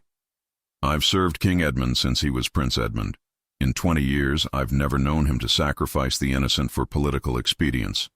He hesitated before adding, "Nor have I ever seen him look at any woman the way he looks when your name is mentioned." Before Alianor could respond to this unexpected revelation, the village bells began to toll, signaling the royal approach. Captain Thorne bowed slightly. "Take your place with your children near the front of the gathering. His Majesty will note your presence." The royal procession entered Eldenbrook with carefully calculated pomp, enough to impress the significance of the crown's authority upon the villagers, but not so lavish as to appear wasteful or indulgent. Edmund rode at its center upon a magnificent white charger, his posture regal, his expression impassive beneath the simple gold circlet that marked his sovereignty. Alianor's breath caught at the sight of him. This was not the Edric who had shared her modest meals and helped repair her fence. This was Edmund of Arthenwood, king of the realm, distant and majestic in his royal finery. Yet when his eyes briefly met hers across the crowded square, she glimpsed a flash of the man she had come to know, warm, genuine, conflicted. Beside him rode a man whose resemblance to Edmund was unmistakable, though his features held none of the king's compassion. Duke Alban surveyed the gathered villagers with barely concealed contempt, his hand resting casually on an ornate sword hilt. Behind them came an entourage of nobles and officials, including a strikingly beautiful woman with honey-gold hair, whom Alianor instantly recognized as Lady Seraphine. As the procession halted and servants rushed to prepare a makeshift dais for the king, William tugged at Alianor's sleeve. "Mother," he whispered urgently, "that's Master Edric on the big white horse, but he's wearing a crown." "Yes, sweetheart," she confirmed gently. "Master Edric is actually King Edmund. He was traveling in disguise when he visited us." William's eyes widened with this revelation, processing its implications with a child's straightforward logic. "Does that mean we're friends with the king?" "It means we were honored by his company," Alianor corrected carefully, conscious of listening ears around them. "But we must show proper respect now. Remember your courtesies." The formal proceedings began with proclamations and introductions by the royal herald. Villagers knelt as Edmund took his place upon the dais, then rose at his gesture. His voice, when he addressed them, carried effortlessly across the square. The same voice that had told stories by her hearth, now invested with undeniable authority. "People of Eldenbrook," he began, "I come before you not only as your king, but as one who has walked among you, shared your bread, and witnessed firsthand your loyalty to the crown and to each other. A murmur of surprise rippled through the crowd at this acknowledgement of his disguised presence in their midst. Serious allegations have been brought to my attention, claims of tax evasion and conspiracy within this village. Today we shall examine these claims in the full light of truth and justice. Duke Alban stepped forward at this cue, his silken voice a study in false concern. Your Majesty, it pains me to present evidence against your loyal subjects, but duty to the crown must supersede personal sentiment. He gestured, and several nervous-looking villagers were brought forward. These witnesses will testify to secret meetings held to coordinate deception of royal tax collectors. The accusations that followed were skillfully crafted half-truths and deliberate misinterpretations. Village gatherings to pool resources for winter provisions were recast as conspiracies. Common complaints about hardship became seditious plotting. Throughout, references to the healer's cottage recurred, gradually building the case against Alienor without naming her directly. Finally, Lord Harold stepped onto the dais, his handsome face set in an expression of righteous duty. Your Majesty, as a loyal subject, I must speak of what I personally observed while courting the widow Alienor. Edmund's jaw tightened almost imperceptibly at these words, though his expression remained neutral. Proceed, Lord Harold. The widow regularly hosted gatherings where taxation was discussed in rebellious terms. Harold's gaze settled on Alienor with barely disguised malice. Using her position as healer to move freely among villages, she facilitated communication between those seeking to withhold the crown's due. A shocked murmur passed through the crowd. Alienor felt dozens of eyes turned toward her, some confused, others fearful of association with the suddenly dangerous healer in their midst. Edmund's voice cut through the growing tension. Serious accusations require compelling evidence, Lord Harold. What proof do you offer beyond hearsay? Harold smiled thinly. The testimony of her former maid, Your Majesty. He gestured, and a thin, nervous woman was brought forward, Agnes, who had briefly helped with the children after Thomas's death, until Alienor could no longer afford her services. Speak truth before your king, Harold instructed the trembling woman. Agnes glanced fearfully between Harold and Alienor. I did hear discussions of taxes in the cottage, Your Majesty. The smith and the miller would visit, and they spoke of hardship and what they could afford to pay. And did they speak of withholding payment, of deceiving collectors? Edmund pressed. They spoke of... Agnes faltered, then seemed to find courage. They spoke of pooling resources to ensure all could pay their share, Your Majesty. Of helping the widows and orphans first, then dividing what remained. Lady Alienor often gave her portion to those with greater need. This unexpected testimony brought a shift in the square's atmosphere. Duke Alban stepped forward again, his expression darkening. The woman clearly fears retribution from her former mistress. The fact remains that coordinated action regarding taxation occurred, bypassing proper channels and royal authority. As the accusations mounted, Alienor felt a small hand slip into hers. Beatrice, sensing her mother's distress, pressed close against her skirts. The simple gesture of childish support steadied her. I request permission to address these charges, Your Majesty, she called clearly, her voice carrying across the suddenly hushed square. Edmund's eyes met hers directly for the first time that day. Something passed between them. A current of understanding, of shared memory, of unspoken feeling. He nodded once. Step forward, Lady Alienor. With Beatrice still clutching her hand and William following closely, Alienor approached the dais. She curtsied deeply before the king, observing all proper protocol despite the intimacy they had shared. Your Majesty, she began, her voice steady despite her racing heart. The gatherings in my cottage were never secret nor seditious. As village healer, I open my home to all who need care or counsel. When harvests are poor and winter harsh, we discuss how to ensure all survive until spring, including meeting our obligations to the crown. Yet tax collectors report consistent shortfalls from this region. Duke Alban interjected. Alienor turned to face him directly. Because what is demanded exceeds what can possibly be provided, Your Grace. The official royal assessment for Eldenbrook is 3 bushels of grain and 2 silver pieces per household. Yet collectors demand 6 bushels and 5 silver pieces, claiming the increase comes on royal authority. A startled murmur rippled through the crowd at her boldness. Edmund leaned forward, his expression suddenly intent. "You are certain of these figures?" "I keep records of all official proclamations, Your Majesty," she replied. "My late husband taught me the importance of documenting such matters. I can produce the original tax declaration bearing your royal seal, alongside accounts of what was actually collected these past 3 seasons. Duke Alban's face darkened with barely suppressed fury. This is a transparent attempt to deflect from her own guilt. The woman is clearly— "The woman," Edmund interrupted with quiet authority, "has made a specific claim that can be easily verified." He turned to Sir Roland, who had stood silent throughout the proceedings. "Have the royal tax records for Eldenbrook brought forward." While they waited for the documents, tension thickened in the square. Lord Harold shifted uncomfortably on the dais, while Duke Alban maintained his composure with visible effort.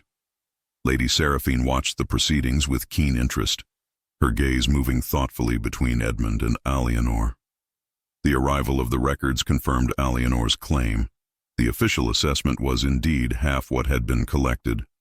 Edmund studied the documents, his expression growing progressively more severe.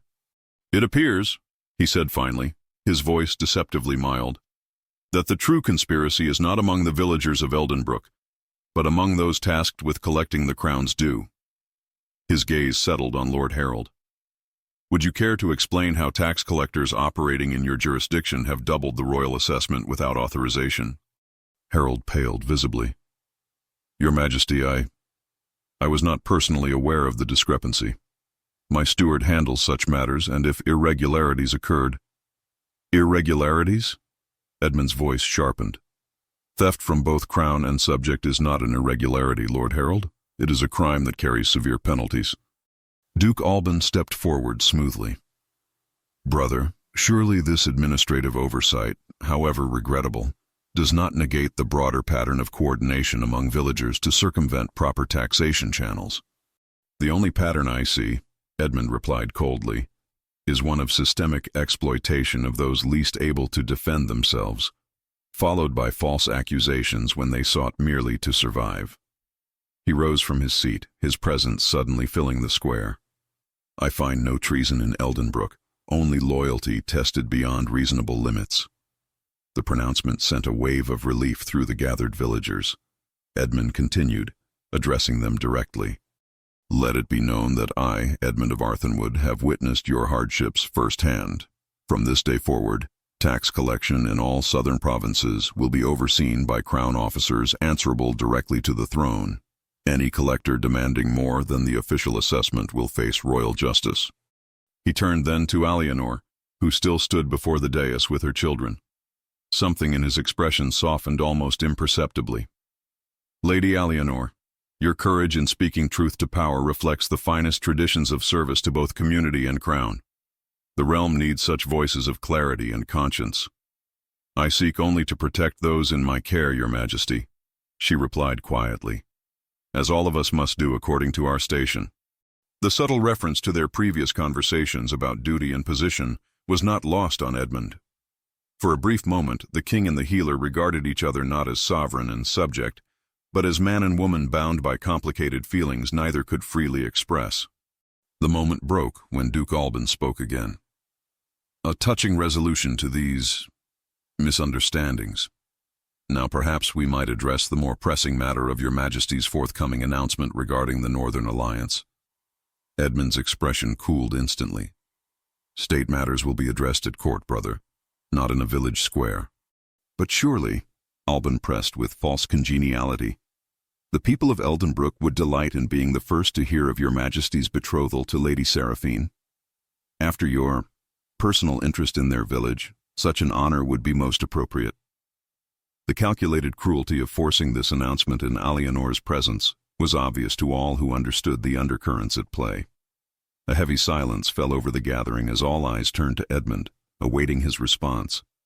To everyone's surprise, it was Lady Seraphine who broke the impasse, stepping forward with graceful poise.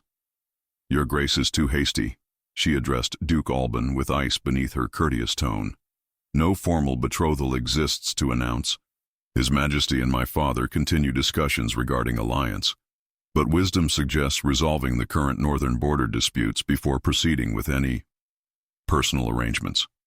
Her deliberate redirection gave Edmund the opening he needed. Lady Seraphine speaks wisely, as always. The Crown appreciates the Northern March's patience while we address these immediate concerns of justice within our realm. With practiced authority, Edmund then redirected the gathering's focus to the practical matters of tax reform and restitution for the village's losses. As the formal proceedings concluded and the crowd dispersed into smaller groups, Alienor prepared to withdraw quietly with her children. "Lady Alienor," Edmund's voice stopped her. He had descended from the dais and approached with Captain Thorne and Sir Roland flanking him, a deliberately official configuration that maintained proper distance while allowing communication. "Your records regarding the tax discrepancies would be valuable to our investigation. Would you be willing to speak further with my advisors on this matter?" "Of course, Your Majesty," she replied formally, mindful of watching eyes. "I am at the Crown service." "Excellent. Sir Roland will arrange a suitable time." His voice was properly royal, but his eyes conveyed messages his words could not. "Your assistance has been invaluable today." As he turned to address other villagers, Alienor felt Lady Seraphine's presence beside her. "Impressive," the noblewoman murmured, just loudly enough for Alienor alone to hear. "You've won this skirmish decisively, though the war is far from over." "I wasn't aware we were at war, my lady," Alienor replied quietly. Seraphine's smile was enigmatic. "All life at court is warfare, merely conducted with words and influence rather than swords. Remember my proposal. It may yet prove the wisest path for all concerned." Before Alienor could respond, Seraphine had glided away to rejoin the royal entourage. The encounter left her unsettled, wondering what complex negotiations were occurring beyond her understanding, negotiations in which she had somehow become a central, if unwitting, piece. That evening, as lanterns illuminated the village square for the royal company's overnight stay, Alienor stood in her garden watching the distant activities. The king would spend the night in the village headman's house, properly attended by his guards and advisors. Tomorrow he would depart, returning to the capital and all its entanglements, leaving her to resume her quiet life, forever altered by his brief presence. "Mother?" William's voice broke through her thoughts. "Do you think the king will visit us again before he leaves, now that we know who he really is?" The innocent question crystallized the painful reality of her situation. "Kings have many responsibilities, William. We must be grateful for the time he shared with us, not expect more than he can give." As she spoke these words of mature resignation, Alienor wondered if she was instructing her son or attempting to convince her own heart of a truth it refused to accept. Mist clung to the valley floor as Alienor walked the familiar path through the woods before dawn. Sleep had eluded her, her mind churning with the events of the previous day. Edmund's regal presence, Duke Alban's barely concealed malice, Lady Seraphine's enigmatic proposition. The forest's quiet solitude offered temporary refuge from the village's excited whispers and speculative glances. She paused at a small clearing where early wildflowers pushed through the dewy grass, kneeling to gather the medicinal blooms while morning birds began their chorus overhead. The simple practiced motions of collecting herbs had always centered her thoughts, but today even this ritual failed to calm her troubled heart. "You always did rise with the sun." The deep voice behind her sent a shock through her system. She rose and turned in one fluid motion to find Edmund standing at the clearing's edge, dressed not in royal finery, but in the simpler attire of a nobleman prepared for travel. A single guard, Captain Thorne, stood at a discreet distance, vigilant yet allowing privacy. "Your Majesty," she acknowledged, curtsying automatically. "You shouldn't be here." "No," he agreed, stepping closer. "I should be preparing to depart with my entourage. The Royal Council expects my return to the capital by week's end." His eyes, the same clear blue that had captivated her when he was simply Edric, studied her face intently. "Yet here I am, seeking a few moments of honesty before duty reclaims me." Alienor clutched her basket of herbs like a shield between them. What truth can possibly matter now? Yesterday made your position abundantly clear. Did it? Edmund moved closer still, close enough that she could see the fatigue lining his face, the tension he carried in his shoulders. I revealed Duke Alban's scheme, vindicated you before the entire village, and publicly rejected his attempt to force an announcement of betrothal. What more could I have done without risking everything? Nothing, she admitted softly. You acted as a king must. I never expected otherwise. Yet something in your eyes tells me you hoped for more. His voice gentled. As did I. The admission hung between them, dangerous and tempting.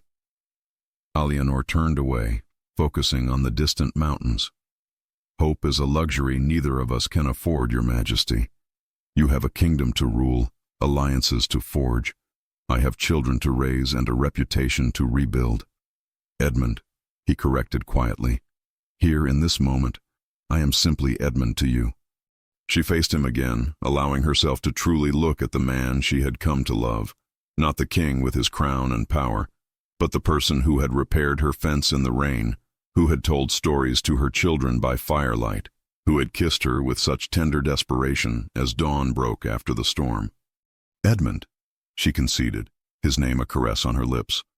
What purpose does this serve? You'll return to court today. Lady Seraphine's father awaits your decision. The Northern Alliance hangs in the balance. All true, he acknowledged, running a hand through his dark hair in a gesture of frustration she remembered from his days as Edric. Yet I find myself unwilling, perhaps unable, to simply walk away from what began between us. What did begin between us? She challenged gently. A brief connection built on half-truths and impossibilities? A moment of comfort for a king weary of courtly manipulations? Edmund's expression darkened. Is that what you believe? That you were merely a pleasant diversion? I don't know what to believe anymore, Alianor confessed, her composure finally cracking. I know only that I allowed myself to care for a man who cannot possibly have a future with me. Lady Seraphine made that abundantly clear. His brow furrowed. Seraphine spoke with you. When? Before your arrival yesterday, she replied, watching his reaction carefully. She found me gathering herbs, much like today. She was surprisingly forthright about her expectations regarding your marriage. A complex series of emotions crossed Edmund's face. Surprise, concern, and something like calculating interest. What exactly did she propose? Alianor hesitated, then decided truth was the only gift she could offer him now. That you marry her for political alliance while maintaining private affections for me. An arrangement she suggested is common among nobility. To her surprise, Edmund didn't immediately reject the idea as she had. Instead, he seemed to consider it with thoughtful intensity. And what was your response to this proposal? I refused, she said simply. I told her I would not be any man's secret shame, not even a king's. Something like pride flickered in Edmund's eyes. Of course you did. He moved closer, close enough now that she could smell the familiar scent of him, cedar and leather and something uniquely his own. Your integrity is part of what drew me to you from the first. As your honesty drew me to you, she replied softly, or what I believed was honesty. Edmund winced at the gentle rebuke. My deception regarding my identity was necessary for my safety, but everything else, every word, every feeling, every moment shared, was genuine. His voice dropped lower, including this. He reached for her hand, his calloused fingers intertwining with hers. The simple touch sent waves of warmth up her arm, rekindling embers she had tried to extinguish since his departure. I have thought of nothing but you since leaving this place, he confessed, his eyes never leaving hers. In council meetings, during court proceedings, even as I listened to ambassadors debate border disputes, your face, your voice, your courage haunted me. Edmund, she began, uncertainty clouding her voice.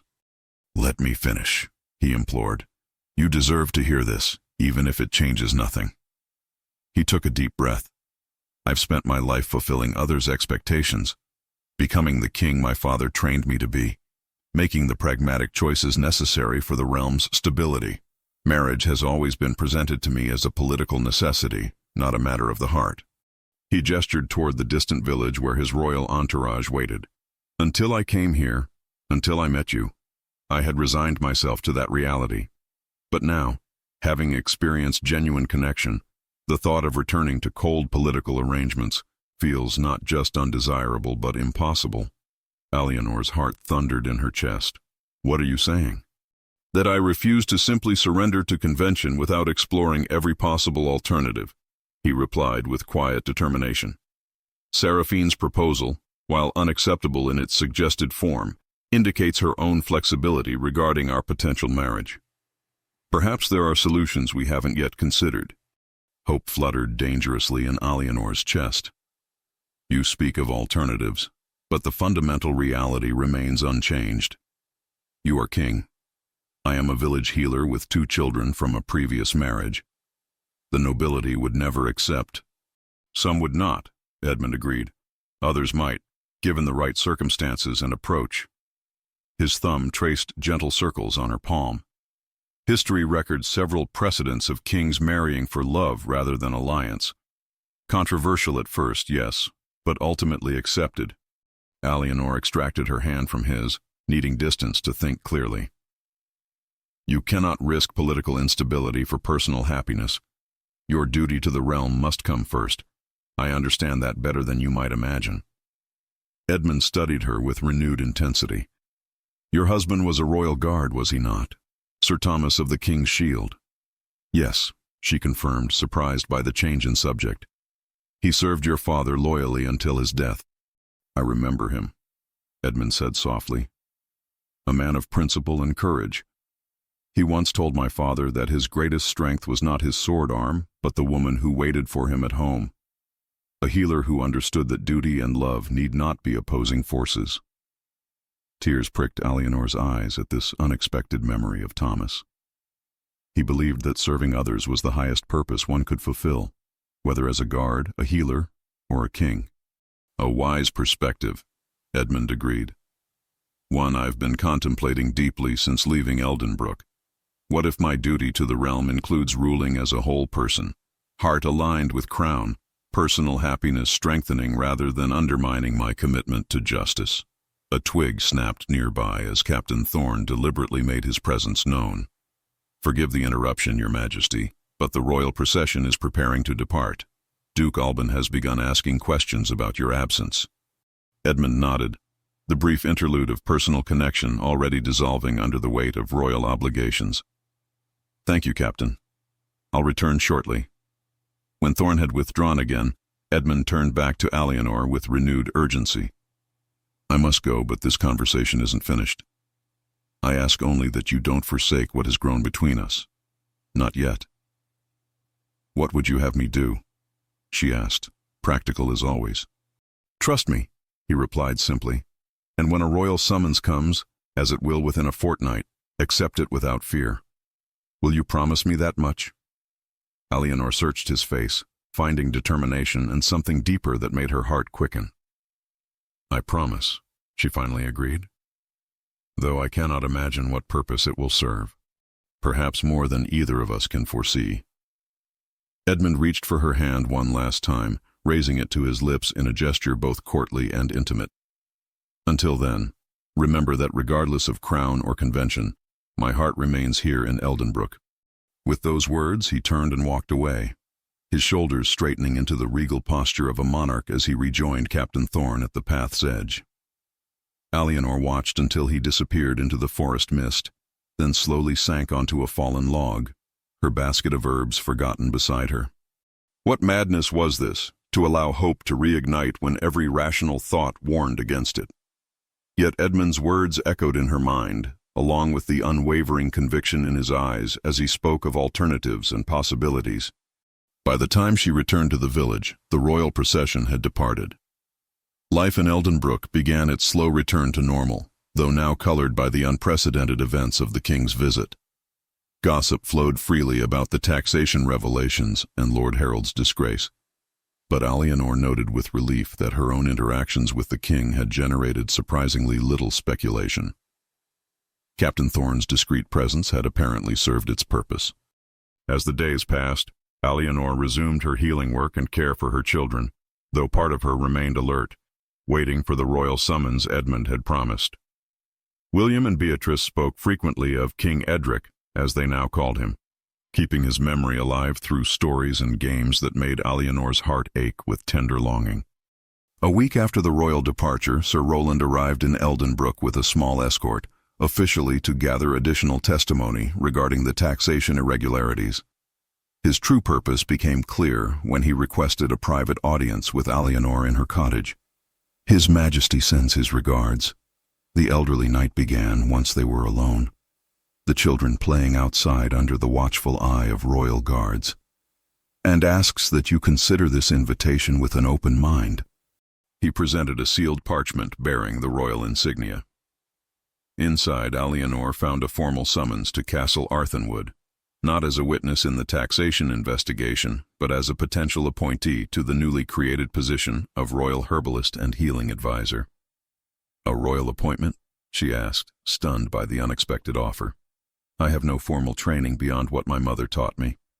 Sir Roland's weathered face remained impassive.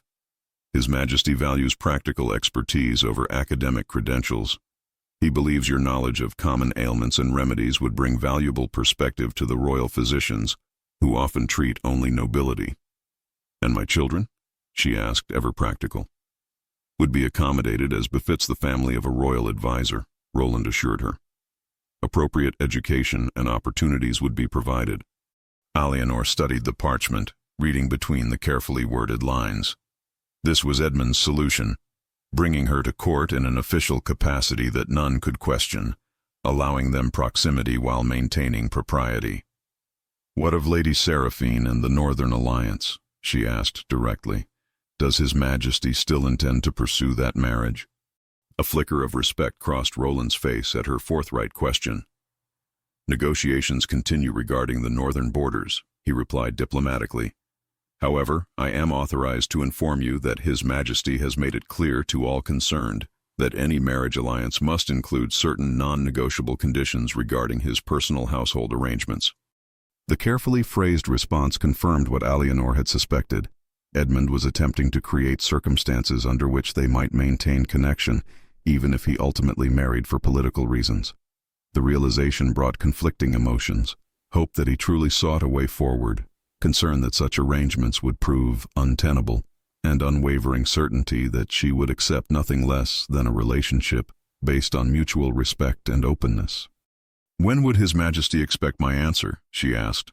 "I depart tomorrow morning," Roland replied. "Though I should mention that preparations for suitable quarters at court have already begun, should you accept." His subtle emphasis on suitable quarters suggested accommodations befitting someone of importance, not merely a court functionary. Edmund was clearly planning several moves ahead, like the skilled strategic thinker he was. "I will have my answer in the morning," Alianor promised, needing time to contemplate this unexpected development. That night, after the children slept, Alianor sat before her small hearth, the royal summons spread before her. The practical benefits were undeniable: security for her children, recognition of her healing skills, protection from further schemes by Lord Harold or others who might seek to harm her. Yet she knew the true purpose behind the offer, and the question she faced was both simple and impossibly complex. Was she willing to enter Edmund's world, with all its intrigue and constraint on these terms? Could her heart survive proximity to him if marriage to another became political necessity? As dawn broke, Alianor had reached her decision. She would accept the position, not as a concession to impossible circumstances, but as an opportunity to determine, on her own terms, whether any future was possible between a king and a healer. If nothing else, she owed herself and Edmund the courage to discover whether love might truly find a way through the labyrinth of royal politics and social convention. When Sir Roland departed Eldenbrook the following day, he carried her acceptance along with a private message for Edmund's eyes alone. "I come not as anyone's secret but as myself, openly, honestly, and with clear eyes. Whatever path lies ahead, we shall walk it in truth or not at all." Castle Arthenwood rose before them like a vision from another world, its pale stone towers gleaming in the afternoon sun, pennants snapping in the breeze, walls so tall they seemed to touch the clouds. Alianor felt her breath catch as their escort led them through the massive outer gates, her small wagon suddenly dwarfed by the grandeur surrounding them. "Mother, it's enormous," William whispered, eyes wide with wonder. "Like 10 villages could fit inside." "It houses many people," she explained, trying to mask her own awe. "Not just the royal family, but all who serve them." For 3 days they had traveled the King's Road from Eldenbrook, escorted by Sir Roland and a contingent of royal guards. Each night brought finer accommodations than Alianor had ever experienced, clean inns with private chambers, meals more elaborate than festival fare in the village. The gradual immersion into noble comforts had not prepared her, however, for the overwhelming reality of the royal castle itself. Their wagon rolled through the bustling outer courtyard where stable hands, messengers, and servants moved with practiced efficiency. Guards in royal livery stood at attention, their polished armor catching the sunlight. Merchants argued prices, dogs darted between carts, and from somewhere came the rhythmic pounding of a blacksmith's hammer, a familiar sound that offered momentary comfort amid the strangeness. "Lady Alianor." Sir Roland appeared beside their wagon as it halted near an inner archway. "Welcome to Castle Arthenwood. If you'll follow me, arrangements have been made for you and your children to refresh yourselves before meeting with His Majesty."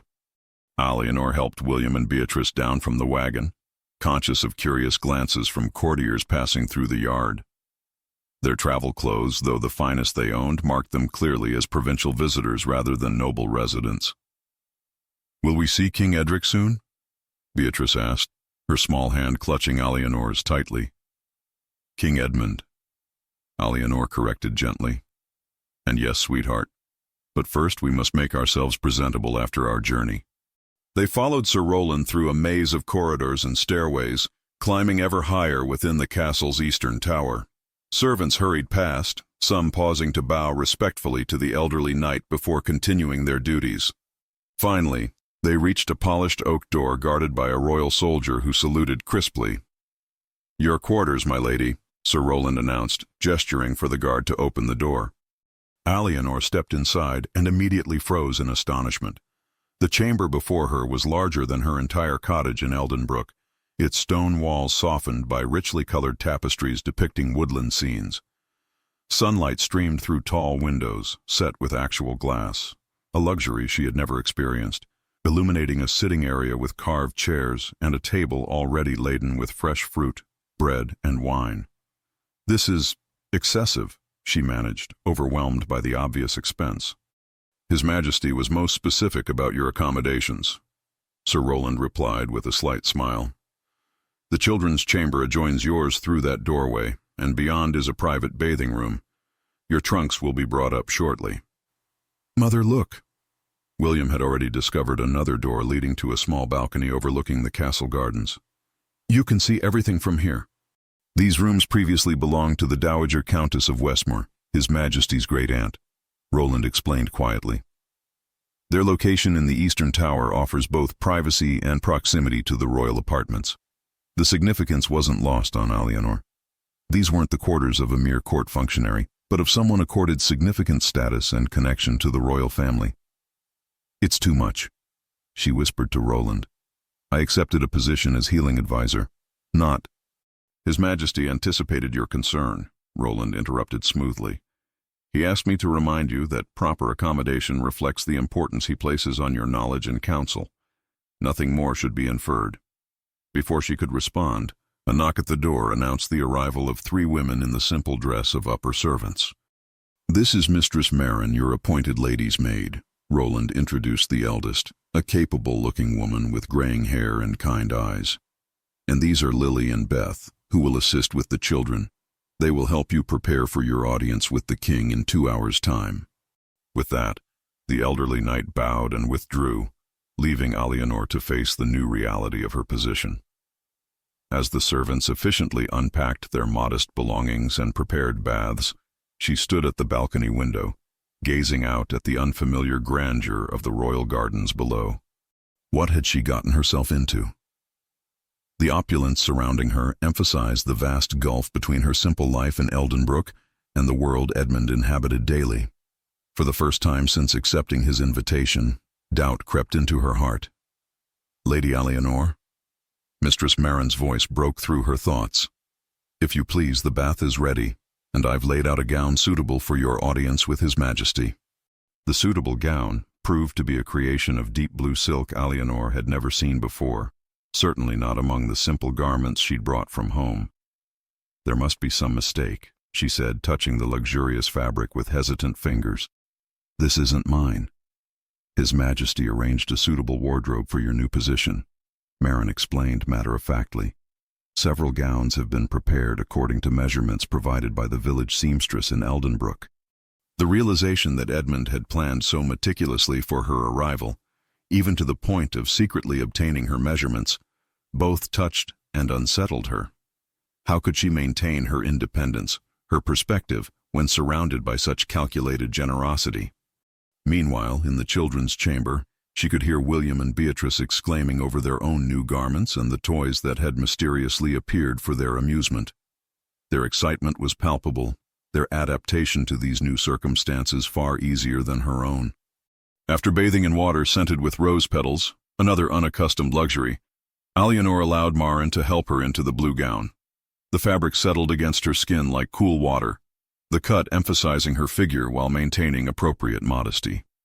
When Marin guided her to the polished metal mirror, Alianor barely recognized her reflection. "You look lovely, my lady," Marin said, arranging Alianor's hair in a style more elaborate than she had ever worn. "His Majesty will be most pleased." The comment, though innocent, highlighted Alianor's central concern. Was she here as a respected healer, or as something else? Something less defined but potentially more compromising to her dignity and reputation. By the time a palace guard arrived to escort them to the royal audience chamber, Alianor had composed herself and clarified her purpose. She would engage with Edmund as the royal healing advisor he had officially appointed, nothing more or less, until they could speak privately about the true nature of her position at court. The guard led them through grand corridors adorned with portraits of past monarchs, William and Beatrice staying close to her sides, their eyes wide at the splendor surrounding them. Several courtiers they passed whispered behind gloved hands, their curious gazes following the newcomers. "The village healer," she heard one woman murmur to another. "They say the king himself requested her services after she treated him during his secret travels." "And brought her children as well," came the reply. "Most unusual for a court appointment." Alianor kept her expression composed, though the comments confirmed her suspicion that her arrival had already generated speculation. The children thankfully seemed oblivious to the undercurrents, too entranced by their surroundings to notice the whispers. They arrived at last before an ornately carved door flanked by royal guards in ceremonial armor. Sir Roland awaited them, his formal court attire emphasizing his high position in the king's household. "His Majesty receives you in the small audience chamber," he informed them. "Only his closest advisors and a few court officials will be present." This was both relief and disappointment. Relief at avoiding immediate public scrutiny, disappointment at the realization that their reunion would not be private. "Remember your courtesies," Alianor reminded the children softly. "Bow or curtsy when presented to the king, and speak only when directly addressed." The door swung open, revealing a chamber that, while smaller than the main throne room, still dwarfed any space Alianor had ever occupied. A dozen courtiers stood in small conversational groups, their rich attire marking them as nobility or high officials. At the far end, seated in a carved chair on a small dais, Edmund waited, crown on his head, royal mantle across his shoulders, every inch the monarch rather than the man she had known in Eldenbrook. Their entrance was announced by a court herald, all conversations ceasing as the assembled nobility turned to observe the newcomers. Alianor felt her heart race as she walked the seemingly endless distance across the polished floor, conscious of evaluating gazes, assessing everything from her gown to her posture to her children's appearance. Edmund's face revealed nothing as they approached, his expression the practiced, neutral mask of kingship. Only when she stood before him and dipped into a formal curtsy did she catch a flicker of warmth in his blue eyes. "Lady Alianor of Eldenbrook." His voice carried the authority of his station, yet held a gentleness she remembered. "We welcome you to our court and thank you for accepting the position of Royal Healing Advisor." "The honor is mine, Your Majesty," she replied, the formal address feeling strange on her tongue after knowing him as Edric. "My knowledge and skills are at the Crown's service." Edmund's gaze shifted to William and Beatrice, who executed their bows with endearing earnestness. "And these fine young people must be William and Beatrice. We are pleased to welcome you both to Castle Arthenwood." "Thank you, Your Majesty," William replied with surprising poise. "We're very grateful for your kindness to our mother." Something like genuine pleasure softened Edmund's regal demeanor. "Your mother's reputation as a healer of exceptional skill reached us during our travels. The court will benefit greatly from her wisdom." He gestured to a distinguished older man in the robes of a royal physician. "Master Thaddeus will acquaint you with the palace infirmary and herbal stores tomorrow. Tonight you will join us for the evening meal to meet those with whom you'll be working most closely." The audience continued with introductions to key court officials, each interaction carefully choreographed to establish Alianor's legitimate position without undue emphasis on the king's personal interest. She noted Duke Alban's absence, though several nobles she recognized from the Eldenbrook hearing watched her with barely concealed curiosity. As the formal audience concluded and the courtiers began to disperse, Edmund descended from the dais, approaching Alianor with measured steps that maintained appropriate distance between monarch and subject. "I trust your journey was comfortable," he said, his voice now pitched for her ears alone. "And your accommodations satisfactory?" "More than satisfactory, Your Majesty," she replied quietly, "though perhaps more lavish than my position warrants." The corner of his mouth twitched slightly. "I'll be the judge of what your position warrants, Lady Alianor." His gaze held hers, communicating what his words could not in this public setting. "We have much to discuss once you've settled. For now, rest and prepare for this evening's meal." "Will Lady Seraphine be present?" Alianor asked directly, keeping her voice neutral. A shadow crossed Edmund's face. "She returns from the northern marches tomorrow. Her father's health has delayed negotiations regarding the border disputes." Before Alianor could respond, Beatrice tugged at her skirt. "Mother, is this where King Edric lives all the time? It's so big." Edmund's expression softened as he knelt to the child's level, a gesture that raised eyebrows among the remaining courtiers. "Indeed it is, Lady Beatrice. Perhaps tomorrow you might like to see the royal gardens? I believe the summer roses are particularly fine this year." Beatrice beamed at this personal attention. "I'd like that very much, Your—" She faltered over the formal address. "Your Majesty," William supplied helpfully. "Your Majesty," Beatrice repeated carefully. Edmund rose, his eyes meeting Alianor's with unexpected vulnerability. "Until this evening, then. Sir Roland will ensure you have everything you need." As he turned away, resuming his royal bearing to address waiting officials, Alianor felt the weight of observation from those present. Her arrival and the king's obvious regard, however properly expressed, had already set tongues wagging throughout the castle. Upon returning to their chambers, they found a surprise awaiting them. A slender young woman with honey gold hair and piercing blue eyes, dressed in the height of court fashion. "Lady Seraphine," Alianor acknowledged, immediately recognizing Edmund's prospective bride, despite his claim she was still in the northern marches. "Lady Alianor." Seraphine rose gracefully from the chair where she'd been waiting. "Forgive the intrusion, but I thought we might speak privately before court gossip clouds our understanding of each other." Alianor gestured for Marin to take the children into their chamber, then closed the door firmly. "I was informed you were away from court." "Edmund believes so," Seraphine confirmed with a slight smile. "I returned early, preferring to assess the situation before making my presence officially known." "What situation would that be?" Alianor asked directly. Seraphine moved to the window, gazing out at the late afternoon sun illuminating the castle grounds. The unprecedented appointment of a village healer to a newly created court position, complete with quarters in the royal family's private wing and gowns fit for a noblewoman. She turned, her expression not unkind. "Edmund is many things, but subtle is not among them when his heart is involved. If you've come to warn me away, Alianor began. Quite the contrary, Seraphine interrupted. I've come to offer an alliance of our own. She gestured to the sitting area. Please, this conversation requires both comfort and candor.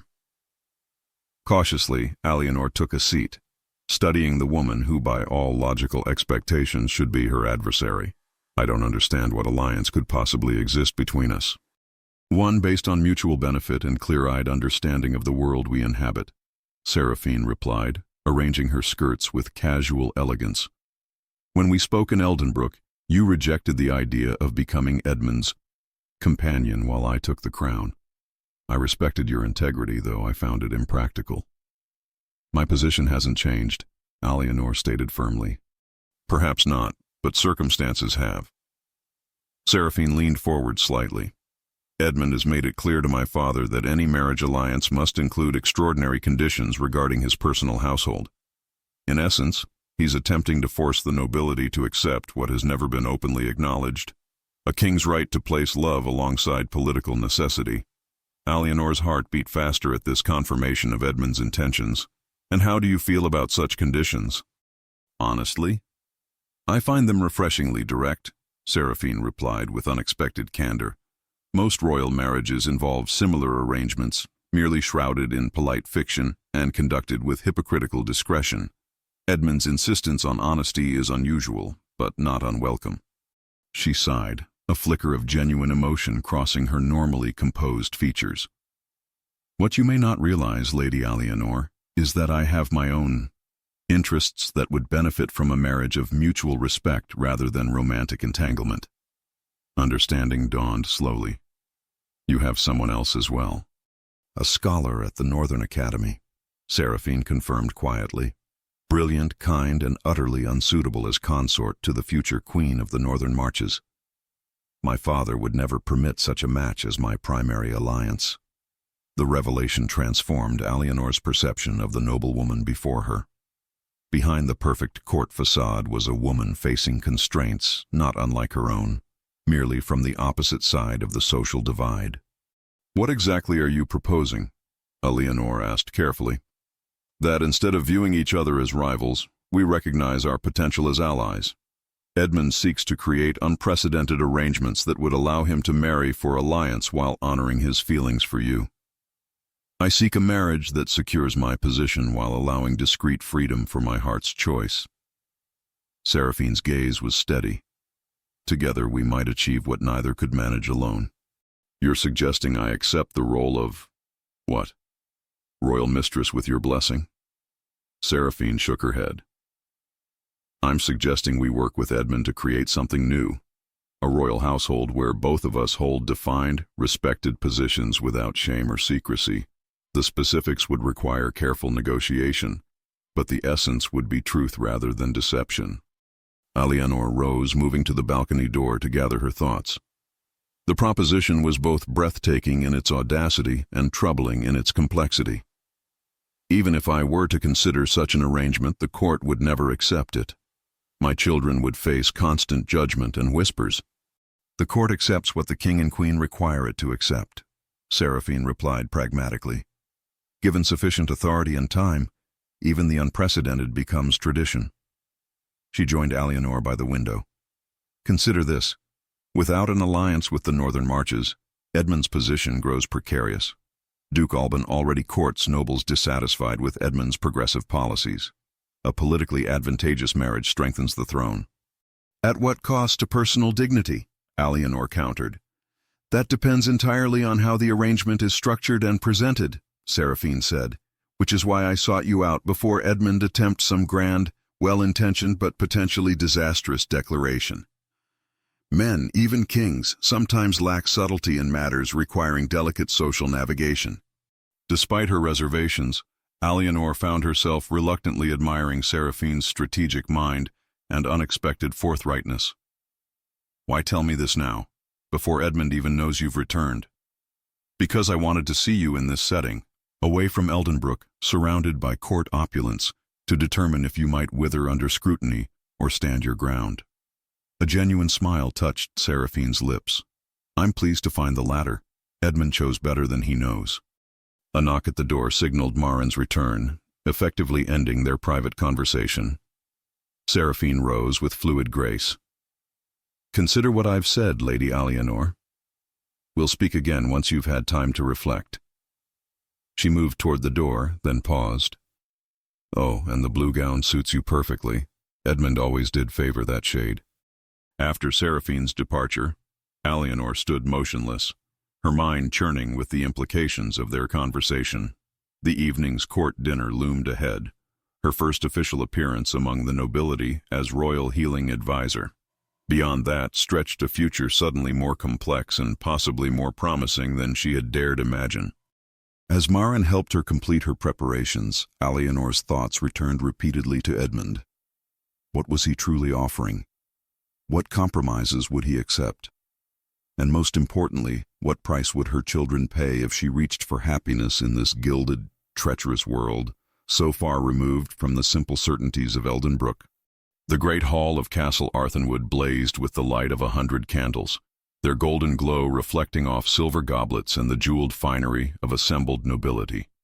Alianor paused at the entrance, momentarily overwhelmed by the spectacle before her. 3 long tables formed a U-shape beneath the vaulted ceiling, each place set with fine porcelain and crystal that even the wealthiest merchant in Eldenbrook couldn't have afforded. "Lady Alianor." Sir Roland appeared at her side, resplendent in formal court attire. "Allow me to escort you to your place." She followed him through the crowded hall, acutely aware of curious glances and whispered comments that faltered as she passed. The blue silk gown, so much finer than anything she had ever worn, rustled softly with each step. Without her children, who were dining separately with other noble offspring under the supervision of royal tutors, she felt strangely vulnerable. To her surprise, Roland led her not to some distant corner appropriate for a minor court functionary, but to the high table itself, where Edmund sat in his carved chair of state. More shocking still was the empty seat to which Roland guided her, just 3 places from the king himself. "This cannot be correct," she whispered urgently to Roland. "Surely the royal healing advisor doesn't merit such prominent placement." "His Majesty was most specific about your seating," Roland replied quietly. "The position honors both your office and your connection to Eldenbrook, which has become of particular interest to the crown." As she took her seat, Alianor found herself between an elderly duchess whose name she immediately forgot, and a middle-aged nobleman introduced as Lord Percival, Chancellor of the Royal Exchequer. Across the table sat Duke Fenmore, whom she recognized from the Eldenbrook hearing as one of the royal counselors who had seemed sympathetic to Edmund's position. "Lady Alianor," the Duke acknowledged with a polite nod.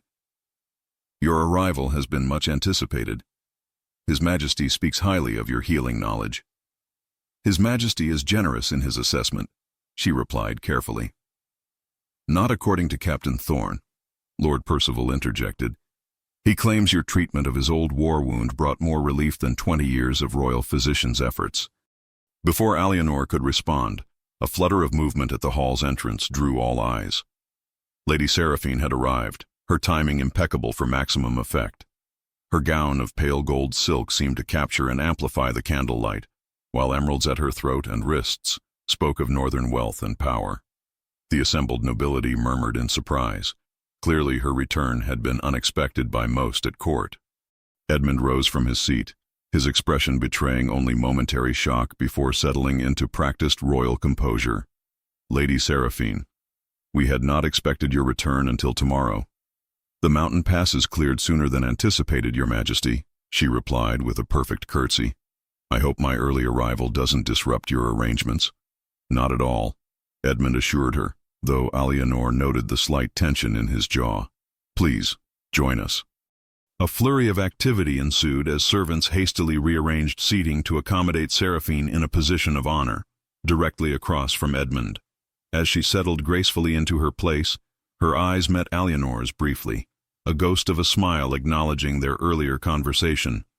The first course arrived, delicate fish in herbed butter, accompanied by bread so fine it seemed to dissolve on the tongue. Alianor ate sparingly, concentrating on maintaining proper table manners while navigating the complex undercurrents of conversation around her. I understand you've been appointed to oversee reforms in taxation throughout the southern provinces, the elderly Duchess remarked, peering at Alianor with shrewd eyes. Quite an unusual responsibility for a healing advisor. A misunderstanding, Alianor corrected gently. His Majesty has appointed Lord Percival to oversee those reforms. My knowledge of village conditions merely provided initial evidence of the irregularities. Precisely, Lord Percival confirmed, though Lady Alianor's observational skills proved invaluable in uncovering the extent of corruption. A remarkable eye for detail, a trait I imagine serves her well in healing work. The conversation shifted to broader matters of court and kingdom, allowing Alianor a moment to observe Edmund. He performed his royal role flawlessly, attentive to those seated near him, responding with appropriate gravity or humor as each exchange required.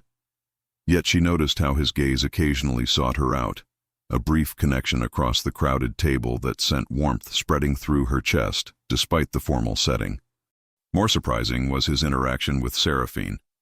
Rather than the strained politeness she had expected between prospective political spouses, their conversation appeared genuinely engaged, punctuated by moments of what seemed like shared understanding. Watching them, Alianor began to see the possibilities in Seraphine's proposed alliance. Two intelligent, pragmatic individuals who might indeed forge a partnership based on mutual respect, rather than romantic love. As the evening progressed through multiple courses, each more elaborate than the last, Alianor gradually relaxed into the rhythm of court dining. The Duchess, initially aloof, warmed considerably after learning of Alianor's success, treating joint inflammation similar to her own chronic complaint.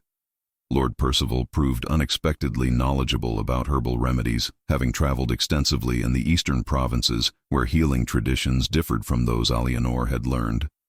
Lady Alianor, Edmund's voice suddenly addressed her directly during a lull in conversation, drawing all nearby attention.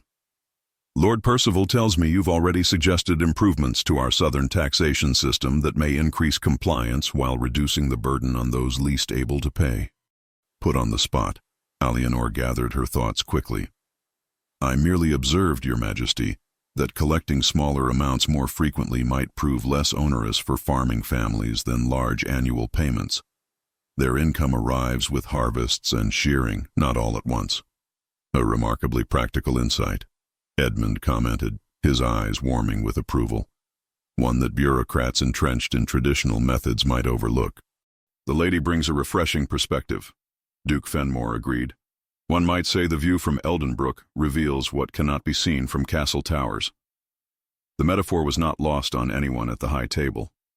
Edmund's expression shifted subtly, suggesting the Duke's comment had touched on matters beyond mere taxation policy. Indeed, he agreed, his gaze lingering on Alianor.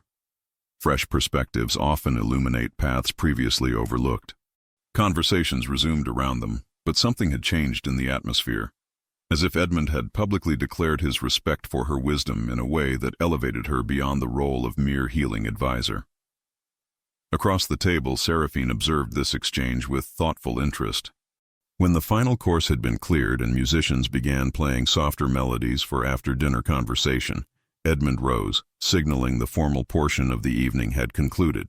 Nobles were free to mingle, though none would depart before the king himself retired. Alianor found herself approached by several court physicians, eager to discuss her herbal knowledge and techniques. Their initial condescension quickly gave way to genuine interest as she described treatments developed through practical experience rather than classical texts. Your method for reducing childbed fever rates is particularly intriguing, Master Thaddeus, the chief royal physician, acknowledged. Simple hand-washing with vinegar water before attending births, yet our most learned medical texts suggest no such precaution. My mother discovered its effectiveness through observation, Alianor explained, after noting that women attended by midwives who worked in vinegar preparation suffered fever less frequently. Empirical evidence rather than theoretical deduction, nodded another physician. Perhaps we have been too dismissive of village healing traditions. As this professional discussion continued, Alianor became aware of Edmund approaching their group, his movements deliberately casual, though his presence immediately commanded attention. I see you've already begun your advisory duties, Lady Alianor, he he observed with a smile that transformed his kingly demeanor into something more reminiscent of the Edric she had known in Eldenbrook. "Master Thaddeus and his colleagues have been most welcoming, Your Majesty," she replied, conscious of the watching courtiers. "Walk with me," Edmund invited, offering his arm in a gesture that sent immediate ripples of speculation through nearby observers. "I'd like to hear your initial impressions of Castle Arthenwood." Unable to refuse this royal request, Alienor placed her hand lightly on his offered arm, feeling the solid strength beneath fine fabric. He guided her toward the great windows overlooking the moonlit gardens, creating a semblance of privacy while remaining in full view of the court. "I must apologize for Seraphine's unexpected arrival," he said quietly, his voice pitched for her ears alone. "Had I known, I would have prepared you." "There's no need for apology," Alienor assured him. "Lady Seraphine and I have already spoken." Edmund's step faltered slightly. "You've spoken? When?" "She visited my chambers before dinner," Alienor admitted, studying his reaction. "It seems she returned early specifically to assess the situation." A complex mix of emotions crossed Edmund's face. Surprise, concern, and something like cautious hope. "And what was your impression of this assessment?"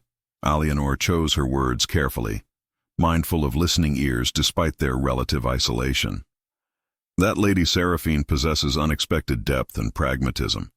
She seems to understand your predicament with remarkable clarity." "Did she mention our discussions regarding potential marriage arrangements?" he asked directly.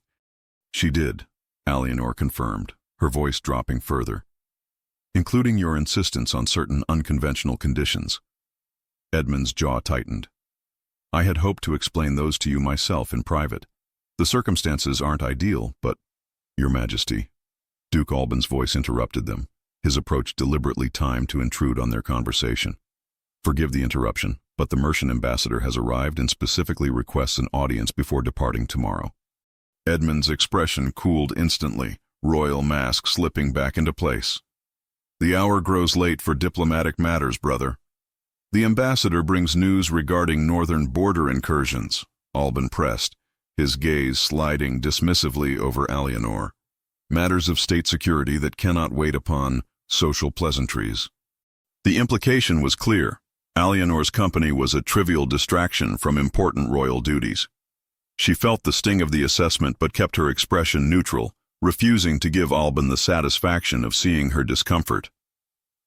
"Very well," Edmund conceded with obvious reluctance. "Lady Alienor, please excuse me. We shall continue our conversation tomorrow." "Of course, Your Majesty," she replied with a proper curtsy. "State matters must take precedence." As Edmund departed with his half-brother, Alienor remained by the window, gathering her composure before returning to the scrutiny of the court. A moment later, Seraphine appeared at her side, her approach so smooth it seemed almost choreographed. "Duke Alban's timing is never coincidental," Seraphine observed quietly. "He seeks to emphasize the distance between your world and Edmund's at every opportunity." "He succeeds admirably," Alienor acknowledged, watching Edmund's retreating figure with a pang of uncertainty. "Perhaps he's right to do so. This world of politics and power is so far removed from healing herbs and village concerns." "Is it?" Seraphine challenged gently. "Are not both worlds concerned with human needs, merely at different scales? The villager with fever and the kingdom with rebellion both require careful diagnosis and appropriate remedy." Alienor turned to study the noblewoman more closely. "You have an unusual perspective for someone born to privilege, Lady Seraphine." "The northern marches are harsh teachers," Seraphine replied with unexpected candor. "When winter storms lock castle and village alike in ice, status matters less than survival." She paused, her voice softening. "My scholar, the one I mentioned earlier, taught me to see beyond the boundaries of rank and convention. Much as you, I suspect, have taught Edmund." Before Alienor could respond, Sir Roland approached with a discreet bow. "Lady Alienor, your children are asking for you before retiring. Shall I escort you to them?" Grateful for the legitimate reason to withdraw from the increasingly complex social dynamics of the evening, Alienor nodded. "Thank you, Sir Roland, Lady Seraphine, if you'll excuse me." "Of course," Seraphine agreed smoothly. "Children must come first," a priority I hope to remember if I am ever blessed with my own." The comment, delivered with genuine warmth, reinforced Alianor's evolving impression of this potential rival, who increasingly seemed more ally than adversary. In the children's chamber, she found William and Beatrice bursting with excitement about their first evening at court. They had dined with other noble children under the supervision of Lady Helena, the royal children's tutor, and apparently made a favorable impression.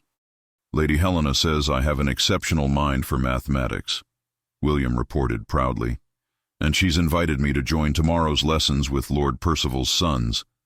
And I'm to learn embroidery with the Baron's daughters," Beatrice added, her small face alight with the novelty of such opportunities. "Though I told them I already know how to make simple stitches because you taught me."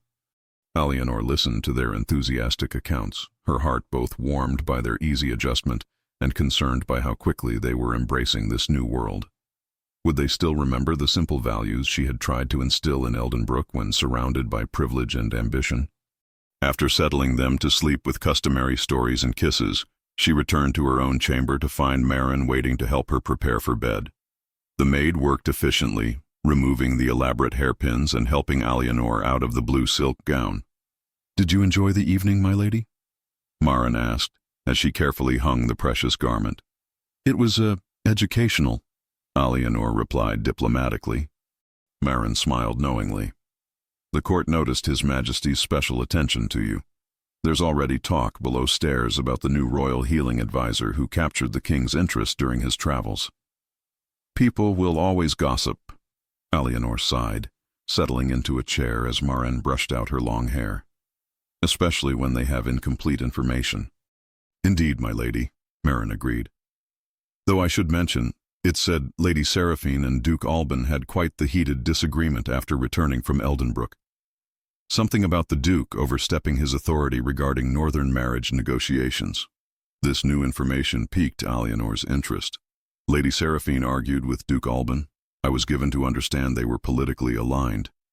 "They were, my lady, until recently," Marin confirmed, clearly pleased to share valuable intelligence. "Court whispers suggest the lady returned from the north with unexpectedly specific conditions for any marriage alliance, conditions that apparently frustrate the Duke's broader ambitions." The pieces began to align with what Seraphine had told her earlier.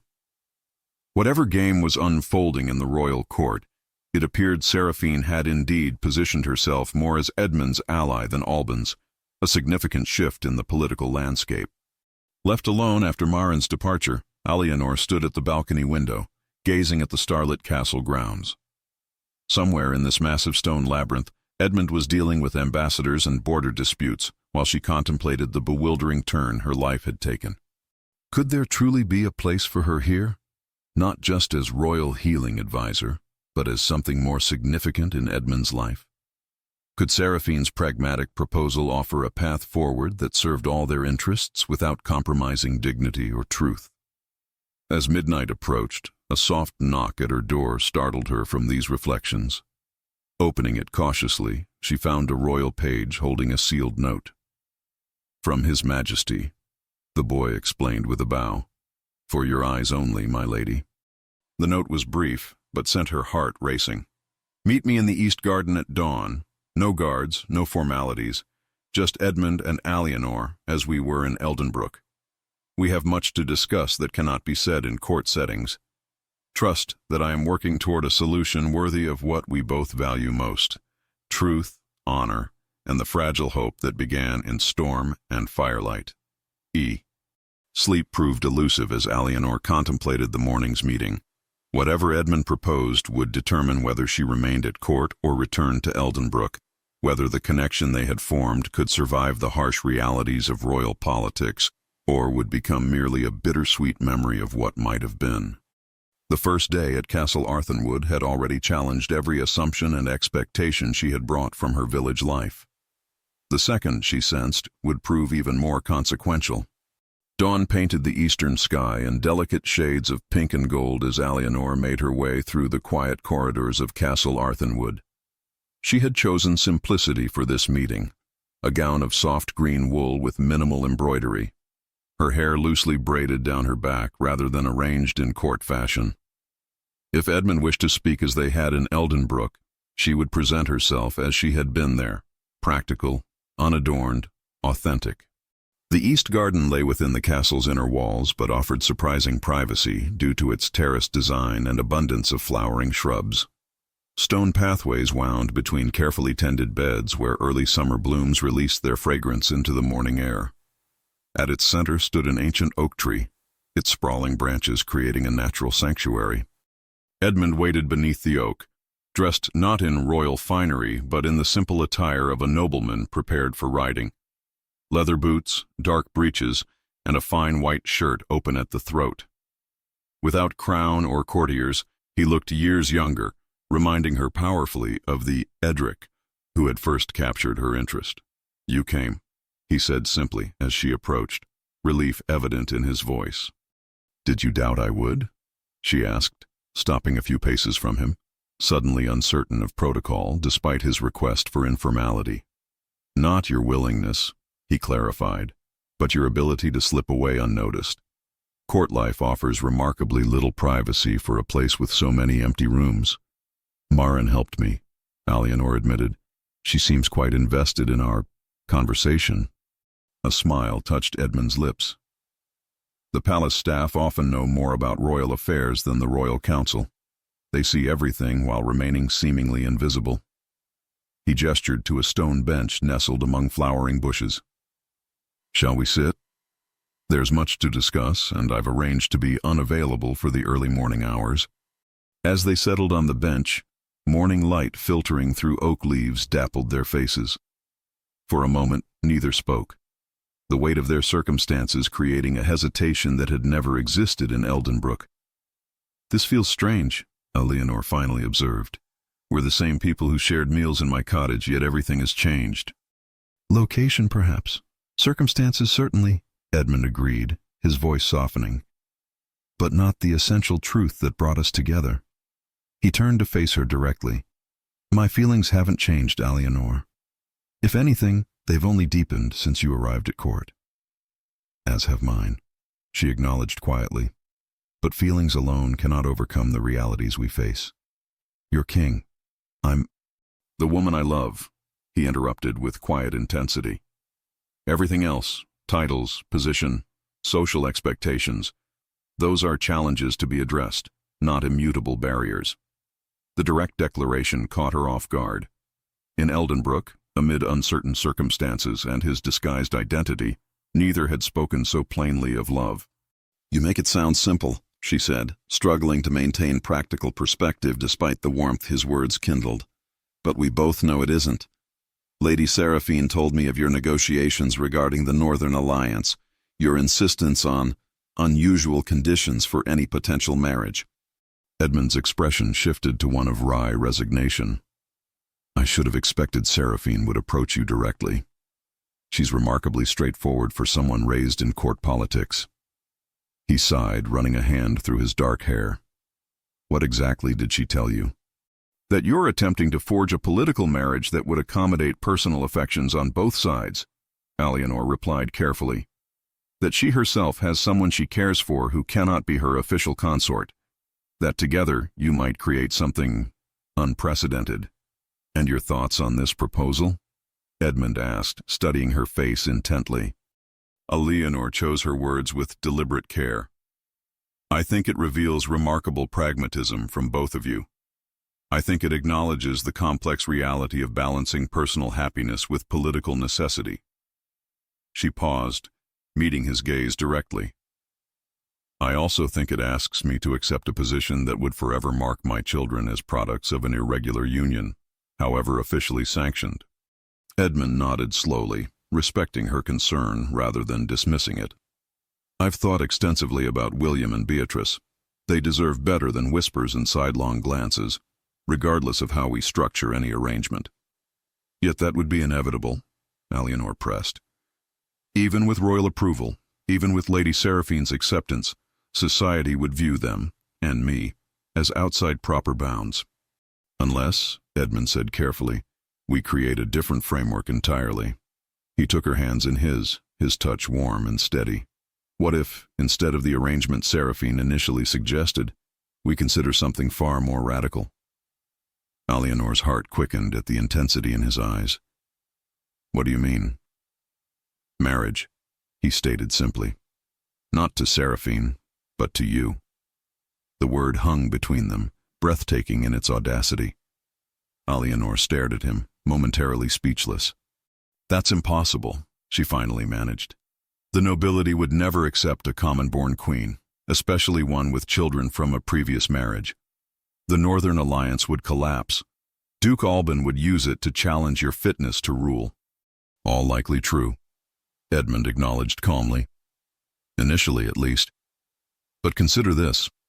Marriage to Seraphine secures the northern borders temporarily, yet creates a permanent dependency on her father's goodwill.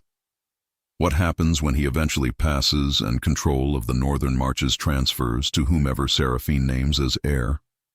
I assume your children would inherit, Alianor replied, trying to follow his political reasoning. Assuming we had children, yes. But Seraphine has been remarkably candid about her reluctance to bear children, citing health concerns that may or may not be entirely genuine. His expression grew more animated as he outlined his thinking. Meanwhile, by avoiding marriage to her, I could instead negotiate a comprehensive military and trade alliance with the northern marches, one based on mutual benefit rather than familial obligation. Alianor shook her head, still struggling to accept the radical proposal. Even if such an alliance were possible, it doesn't address the fundamental issue of my unsuitability as queen. I know nothing of statecraft, diplomacy, or court protocol.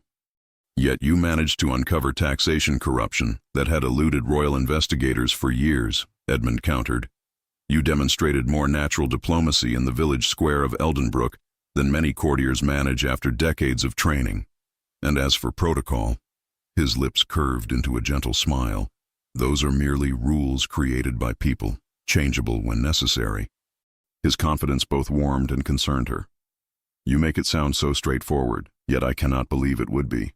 Your council would object strenuously. Foreign allies might question your judgment.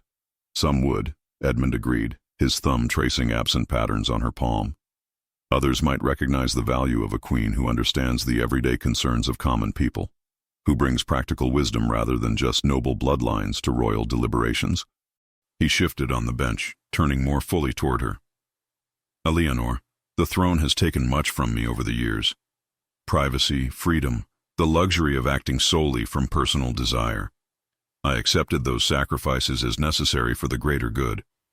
But I've come to believe that a king who denies himself all personal happiness becomes a lesser ruler, not a greater one. The conviction in his voice was matched by the earnestness in his eyes. A marriage without love or genuine partnership might secure temporary political advantage, but would ultimately hollow out the very soul I need to rule justly. I've seen it happen to others, kings who grow bitter, distant, reduced to empty figureheads or tyrannical compensators. And you believe marriage to me would prevent this fate? Alianor asked softly. I believe marriage to you would give me strength, perspective, and joy that would make me a better king, not a weaker one, he replied without hesitation. I believe your children would bring youth and vibrancy to a court grown stale with tradition. I believe with absolute conviction that loving you openly rather than through compromise and subterfuge is not just what my heart demands, but what my kingdom ultimately needs. The passion of his declaration left Alianor momentarily speechless. The man before her was neither the disguised traveler from Eldenbrook nor the remote monarch from yesterday's court dinner, but something rarer, Edmund himself, without disguise or performative authority, offering his most honest self. You've clearly thought deeply about this, she finally said. But have you considered the practical challenges William and Beatrice would face? The scrutiny, the expectations, the inevitable comparisons to children of noble birth? I have, he assured her, his expression sobering. It would be difficult at first, especially for William as he approaches an age where such distinctions become more apparent. But children are remarkably adaptable, and royal resources would provide them opportunities far beyond what Eldenbrook could offer. Education, connections, the chance to develop their natural gifts without limitation. Edmund's gaze grew distant, contemplating the garden around them. I was raised from birth to be king, trained in statecraft before I could properly hold a sword. That narrow path brought certain strengths but also blindnesses I'm only now beginning to recognize. Your children would bring different perspectives, different experiences. The throne would eventually be stronger for it. You speak as though you've considered them as potential heirs, Alianor observed, startled by the implication. William has no blood claim to the throne, Edmund acknowledged, but royal adoption has precedent in our history. 3 kings ago, when the direct line faltered, King Aldric adopted his most capable nephew, rather than allowing succession to pass to an incompetent blood relative. The scope of what Edmund was suggesting, not just marriage, but potentially royal succession involving her son, left Alianor overwhelmed. This was far beyond anything she had imagined possible when accepting the position of royal healing advisor. This is too much to comprehend all at once, she admitted, rising from the bench to gather her thoughts. You're proposing to upend centuries of tradition, risk political alliances, and potentially destabilize your own position. All for love of a village healer you've known barely a month. Edmund stood as well, his height allowing him to meet her gaze directly. When presented that way, it does sound impulsive, he conceded with a hint of rueful humor. But I've lived 40 years, Alianor. I've led armies, navigated court intrigues, and made life-or-death decisions affecting thousands. I know my own mind and heart with a certainty that comes from that experience. He took a step closer, not touching her, but near enough that she could feel the warmth radiating from him. What I discovered in Eldenbrook wasn't a fleeting infatuation, but recognition, soul recognizing soul across all the artificial barriers of rank and circumstance. Tell me you didn't feel it too. I did, she whispered, unable to deny the truth. But feeling something and building a life upon it are very different matters. Then let us build carefully, he suggested, his voice gentling. I'm not asking for an immediate answer or public declaration. I'm asking you to consider the possibility, to work with me in exploring whether such a future could be constructed without causing the harms you rightfully fear. A nightingale trilled from a nearby flowering bush, its sweet melody a counterpoint to their serious conversation. Morning light had strengthened, bathing the garden in gold and promising the full heat of summer to come. How would we proceed? Alianor asked finally, practical as always, even when contemplating the seemingly impossible.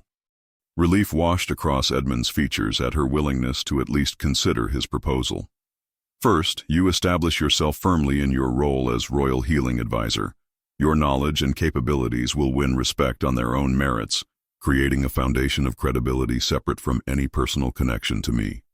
He began to pace slightly, energy animating his movements as he outlined his strategy.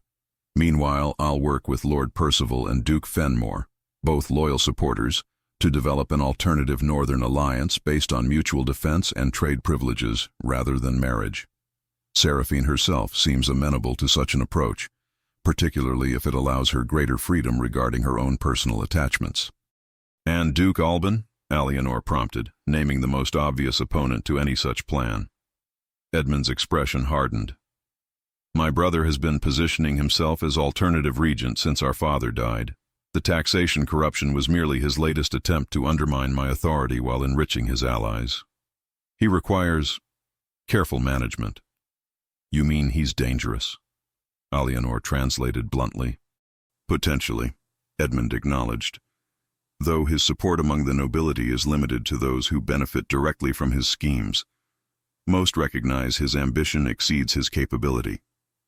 He returned to her side, his expression softening once more. These are problems I would face regardless of whom I married, Alianor. Don't let them become reasons to deny what we both know exists between us. As if unable to resist any longer, he reached out to touch her cheek, his fingers warm against her skin. I'm not asking for certainty today. I'm asking for willingness to explore this path together, to see if what began in Eldenbrook might become something neither of us dared imagine possible. The tenderness in his touch nearly undid her resolve to think rationally. And if we discover it truly isn't possible, if the obstacles prove insurmountable, then we face that truth together, with honesty and dignity, he promised. I won't keep you at court under false pretenses or empty hopes. Your position as royal healing advisor remains secure regardless. with appropriate arrangements for you and the children should you choose to return to Eldenbrook. His fairness in addressing even potential failure touched her deeply. This was the quality that had first drawn her to Edric, his fundamental decency and respect for her autonomy despite their different circumstances. 1 month, she decided finally. We take 1 month to explore whether this mad vision of yours could possibly succeed. During that time, I fulfill my duties as royal healing advisor, nothing more.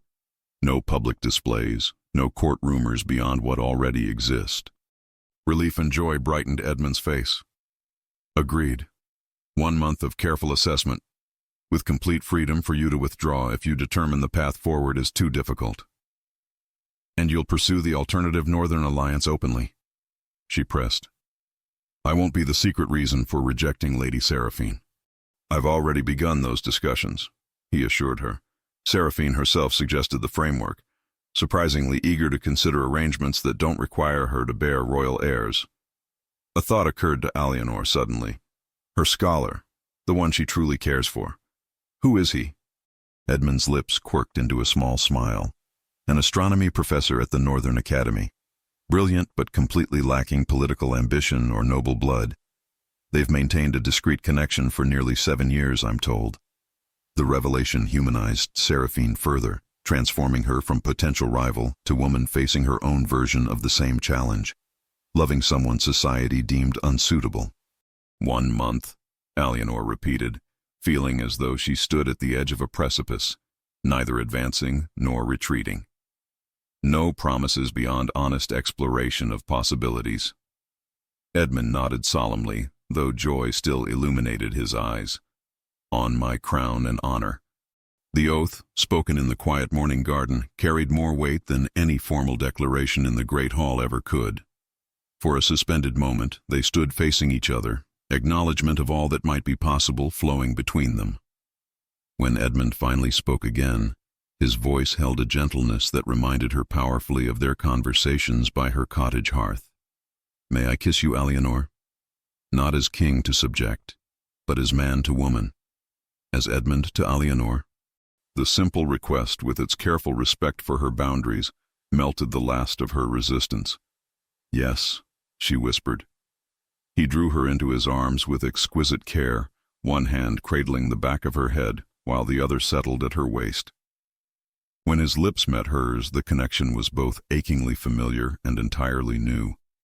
The same tenderness she remembered from Eldenbrook, now deepened by honest declaration and shared purpose. The kiss remained gentle, a promise rather than a demand, yet Alienor felt its impact throughout her body, a rekindling of sensations she had tried to forget after his departure from her village life.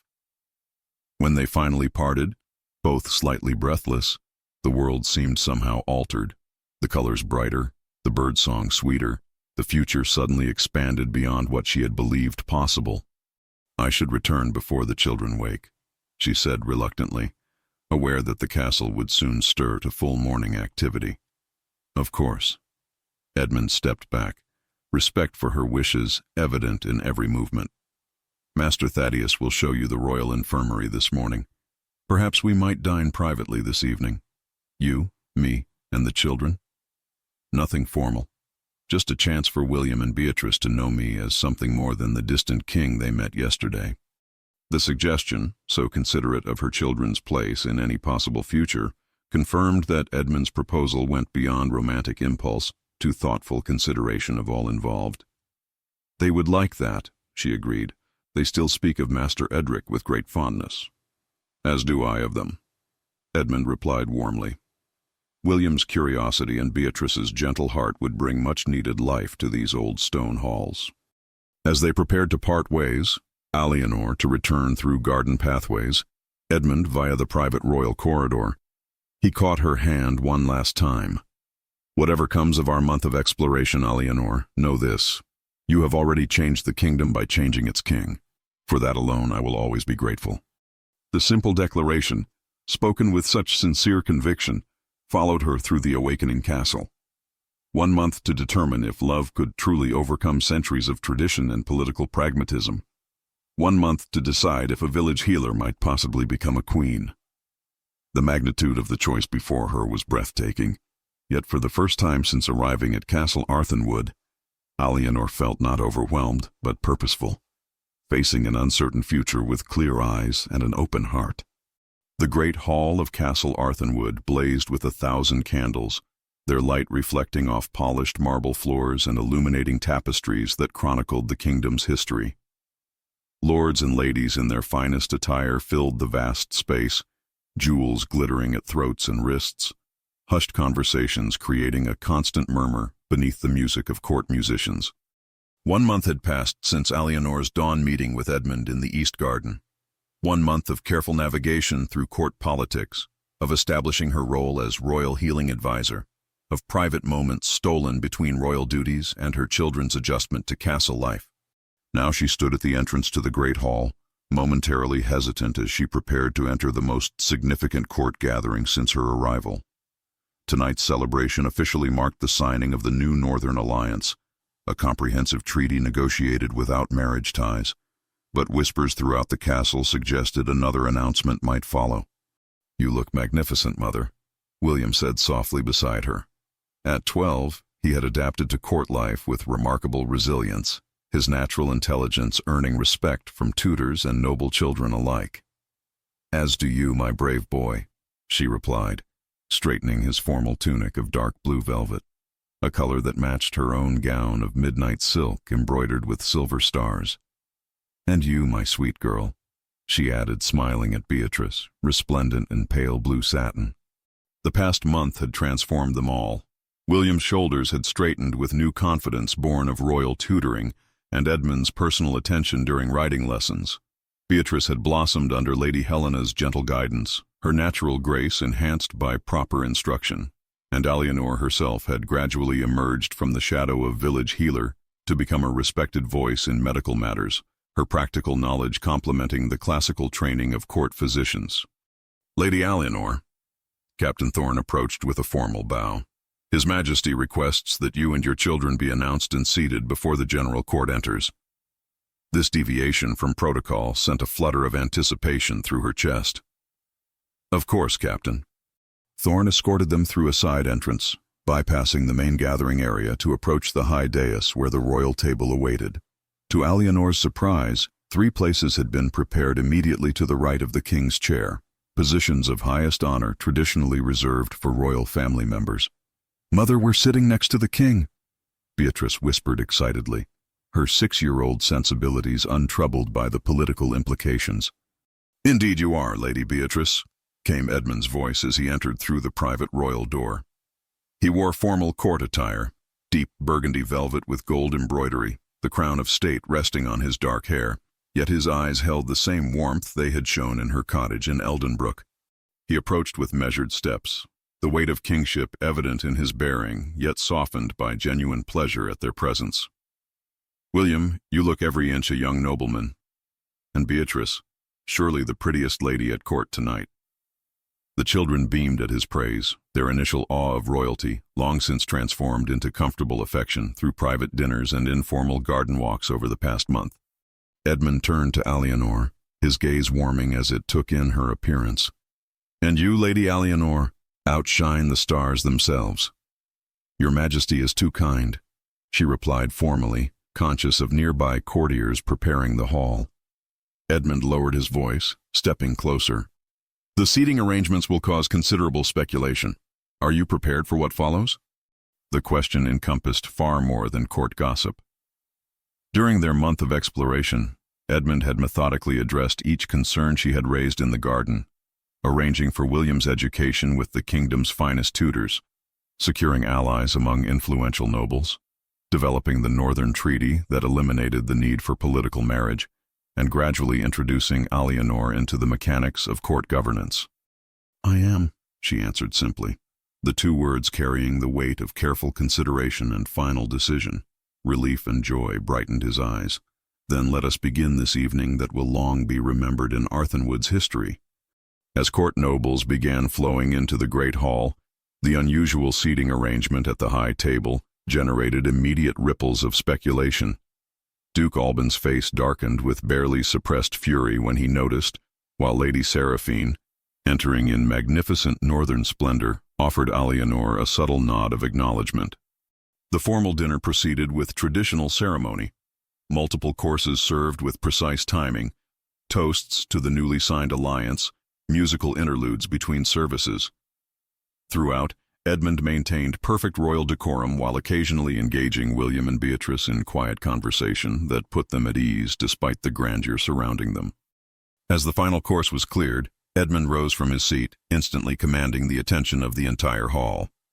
Conversations ceased, all eyes turning toward the high table. "Lords and ladies of Arthenwood," he began, his voice carrying effortlessly through the vast space. "Today marks a significant milestone in our kingdom's history, the establishment of a comprehensive alliance with the Northern Marches based on mutual defense, favorable trade, and shared prosperity, rather than the traditional bonds of marriage." Murmurs of approval rippled through the gathering. The treaty's terms had been generous but fair, securing Northern cooperation without sacrificing crown authority. For this achievement, we owe particular gratitude to Lady Seraphine, whose wisdom and pragmatism transformed centuries of custom into a more sustainable partnership. Edmund gestured toward Seraphine, who acknowledged the recognition with a graceful inclination of her head. "The success of these negotiations," Edmund continued, "has prompted reflection on other traditions that may benefit from reconsideration, particularly those surrounding the monarchy itself." A hushed anticipation fell over the court. This departure from the expected speech about Northern relations signaled the announcement many had suspected might come. For centuries, royal marriages have been arranged primarily for political advantage, with personal compatibility and genuine partnership considered secondary concerns at best, Edmund stated, his gaze sweeping the assembled nobility. While such arrangements have secured temporary alliances, history shows they often create as many problems as they solve, particularly when royal spouses grow to resent their bondage to political necessity. Duke Alban shifted uneasily in his seat, clearly recognizing the direction of Edmund's address. Several older nobles exchanged concerned glances, while younger courtiers leaned forward with interest. A king who rules from duty alone, without joy or genuine companionship, becomes diminished over time. Edmund continued, his voice gaining conviction. The crown becomes a burden rather than a responsibility embraced with full heart and spirit. The kingdom suffers from leadership that gradually hollows from within. He paused, allowing these observations to settle across the hall before continuing more personally. "Many of you know that I traveled in disguise through the southern provinces earlier this year, seeking first-hand understanding of conditions beyond court reports. During those travels, I encountered wisdom, courage, and integrity in unexpected places, particularly in a small village called Eldenbrook." Every eye in the hall shifted toward Alianor, recognition of her origin spreading through whispered reminders among those who had already pieced together parts of the story. "In Eldenbrook, I met a healer whose knowledge of medicines was matched by her understanding of human needs, a widow who raised 2 children with dignity and grace despite personal hardship, who stood against corruption when most would have remained silent, who recognized the man beneath the disguise when others saw only what they expected to see." Edmund turned slightly, his gaze finding Alianor's with unveiled emotion. "In Lady Alianor, I discovered not merely a skilled healer worthy of royal appointment, but a woman of exceptional character, whose perspective and counsel have already strengthened the throne's understanding of our people's true conditions." The directness of his public declaration sent a wave of reactions through the gathering: surprise, speculation, and in some quarters, obvious disapproval. Alianor maintained her composure, though her heart thundered in her chest at what must surely follow. "After careful consideration of all factors, political, practical, and personal, I have reached a decision regarding the future of the royal household." Edmund's voice took on the unmistakable authority of a royal proclamation. "It is my intention to take Lady Alianor of Eldenbrook as my queen, joining our lives in marriage before the next full moon." The pronouncement landed like a stone in still water, shock rippling outward through the assembled court. Gasps and murmurs rose from every corner, some voices pitched with outrage, others with surprise or cautious approval. Duke Alban shot to his feet. "Brother, this is madness. The lady has no noble blood, no royal training." "The lady," Edmund interrupted with steely calm, has demonstrated more nobility of character than many born to titled privilege. As for training, she has spent the past month immersed in court protocol while serving admirably as royal healing advisor. The council cannot possibly approve such an unprecedented match, Alban pressed, looking to elder nobles for support. The council has already been consulted, Lord Percival stated, rising from his seat. While some reservations were expressed, a majority voted to support His Majesty's choice, provided certain conditions regarding the children's status and succession protocols were established. This revelation that Edmund had secured council approval before making his announcement clearly caught Alban off guard. His planned opposition suddenly found itself without expected allies.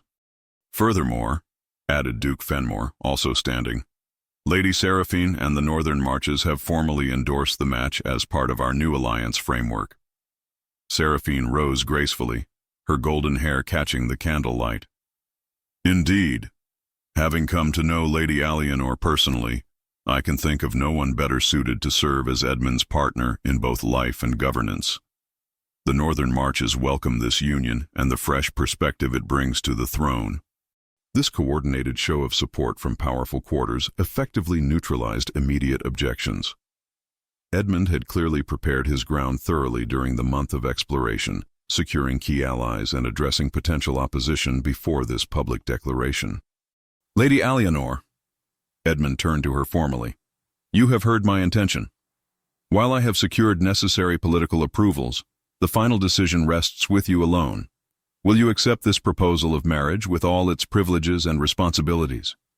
Though they had discussed this moment extensively in private, the public nature of the proposal still took her breath away. All eyes in the great hall fixed upon her, some hostile, others curious, a growing number accepting or even approving. Alianor rose slowly, conscious of William and Beatrice watching with wide eyes beside her. Her voice, when she spoke, carried the same quiet dignity that had first caught Edmund's attention in Eldenbrook. Your Majesty, I am deeply honored by your proposal. I accept with full awareness of both the privileges and responsibilities it entails. She met his gaze directly. I pledge to serve not only as your wife but as a voice for those whose concerns might otherwise go unheard at court. The personal commitment within her formal acceptance brought a rare public smile to Edmund's face. He extended his hand, which she took with steady confidence. Let it be proclaimed throughout the kingdom, Edmund announced. The royal wedding will take place when the moon is full, 18 days hence. Preparations shall begin immediately. As if released from a spell, the court erupted in activity, nobles converging in clusters to discuss this shocking development, servants hurrying to refill wine goblets, musicians striking up celebratory melodies at a signal from the royal chamberlain. Amid the controlled chaos, Edmund leaned closer to Alianor. You were magnificent, he murmured. Are you well? Overwhelmed, she admitted quietly, but certain. Her gaze strayed to William and Beatrice, who sat wide-eyed at the implications of what had just transpired. Though I believe my children may require some explanation. Edmund nodded, understanding. Perhaps we might withdraw to the Royal Solar. This next conversation should happen privately, away from court scrutiny. With a subtle signal to Captain Thorne, Edmund arranged for their discreet exit through the private royal door. As they left the great hall, Alianor caught a glimpse of Duke Alban in intense conversation with several nobles known for their conservative views. The fight wasn't over, merely moved to different ground. The Royal Solar provided welcome sanctuary after the public drama. A comfortable chamber with rich carpets, well-cushioned chairs, and a cheerful fire warding off the evening chill. Here, Edmund removed his crown, setting it aside as he knelt to address William and Beatrice at their level. I imagine you have questions, he began gently. This evening has brought significant changes to consider. William, ever thoughtful, spoke first. Are you truly going to marry Mother? With her permission, yes, Edmund confirmed. Does that prospect concern you? The boy considered this with endearing seriousness. Will we live in the castle permanently? You would, yes. This would become your home. And Mother would be queen? Beatrice interjected, her young mind focusing on the fairy tale aspects. She would indeed. Edmund smiled. One of the finest queens Arthenwood has ever known, I believe. And what would we be? William asked, getting to the heart of his concerns. Not princes, surely. We're not of royal blood. Edmund exchanged a glance with Alianor before addressing this crucial question. You would hold the title of royal wards, children under direct protection and guardianship of the crown. It's a position of great honor, with education and opportunities equal to any noble children at court. Would people treat us differently than they do now? William pressed, revealing awareness beyond his years of court politics. Some might at first, Edmund acknowledged honestly. Change often meets resistance, especially from those who benefit from keeping things as they've always been. But in time, your own character and abilities would earn respect regardless of title. He placed a hand gently on William's shoulder. I will not pretend the path will always be easy, but I promise that you will never face its challenges alone. Your mother and I will stand with you, providing whatever support and guidance you need. Beatrice, less troubled by social complexities, moved to a more immediate concern. Will we still be a family? Will you be our new father? The innocent question momentarily silenced the room. Edmund looked to Alianor, recognizing this answer must be hers to give. Edmund would be your stepfather. Alianor explained gently. He would care for you and help guide you as you grow. But your father, Thomas, will always be your father, even though he's no longer with us. We'll keep his memory alive in our hearts. And I would consider it the greatest honor to help continue the excellent work your mother has begun, Edmund added softly. Not replacing your father's memory, but adding my own care and guidance to the foundation he and your mother created. William studied Edmund with serious consideration. You were kind to us when you were just Edric the merchant. Will becoming our king change that? Never, Edmund promised firmly. I may wear different clothes and carry different responsibilities, but the man who repaired your mother's fence and taught you to fish remains the same beneath the crown. This reassurance seemed to satisfy William's most pressing concerns. Beatrice, ever more adaptable, had already moved on to imagining life in the castle. Can I bring my doll from Eldenbrook? She asked Alianor. The one father made me. Of course, sweetheart, Alianor assured her, touched by this connection to Thomas that her daughter wished to maintain. We'll bring everything important from our cottage. This will be a new chapter in our lives, not an erasing of what came before. As the children's questions continued, ranging from practical concerns about daily life to wonderfully childish inquiries about castle pets and sweets at royal dinners, Alianor observed Edmund's patience and honesty in addressing each matter, however small. This, more than political maneuvering or romantic declarations, confirmed the rightness of her decision. He saw her children not as complications to be managed, but as young people whose concerns deserved full, thoughtful attention. Later, after the children had been escorted to their chambers by Lady Helena, Edmund and Alianor found themselves momentarily alone in the solar, the first private moment since his public proposal. You've given me a gift beyond measure tonight, he said softly, taking her hands in his. Your trust in accepting this path forward. It wasn't given lightly, she replied. This past month has shown me both the challenges and possibilities of life at court. There will be opposition, Edmund, despite your careful preparations. Undoubtedly, he agreed, his thumb tracing gentle patterns on her palm. Alban will not surrender his ambitions easily, and certain noble families will resist any change to traditional succession patterns. But we've secured the essential foundations: council approval, northern support, public goodwill from the taxation reforms. And most importantly, Alianor added with quiet certainty, we face whatever comes together, with truth between us. Edmund drew her gently into his arms, the embrace conveying everything words could not: gratitude, tenderness, and the profound connection that had grown from their unlikely beginning in a storm-lashed village cottage. From the moment you defied Lord Harold in the village square, he murmured against her hair, standing straight-backed despite public humiliation, I glimpsed something rare and precious. How remarkable that the kingdom's greatest treasure was found not in palace vaults but in Eldenbrook's healing garden. A treasure who nearly threw you out when you appeared wounded at her door. Alianor reminded him with a soft laugh, the memory of their early encounters now sweetened by all that had followed. The first of many occasions when your wisdom surpassed my expectations, Edmund replied, drawing back to meet her gaze. May I kiss my future queen? The formality of the question, delivered with such tender affection, melted something final in Alianor's heart. You may, she whispered. Their lips met in a kiss that sealed promises both spoken and unspoken, a commitment not merely between man and woman, but between two souls who had recognized in each other the possibility of a partnership that transcended conventional boundaries of rank and circumstance. When they finally parted, Edmund rested his forehead against hers, his voice barely audible. 18 days until you become my queen. And a lifetime beyond, Alianor completed the thought, the future stretching before them with both challenges and joys to be shared. Outside in the great hall, the court still buzzed with the unprecedented announcement. Throughout the castle and beyond, the news would spread with the speed of wildfire. The king would wed a common-born healer from Eldenbrook, bringing her fatherless children into the royal household. Some would protest, others would celebrate. Many would simply watch with careful neutrality to see how this unexpected turn in Arthenwood's history unfolded. But within the quiet sanctuary of the royal solar, none of that mattered.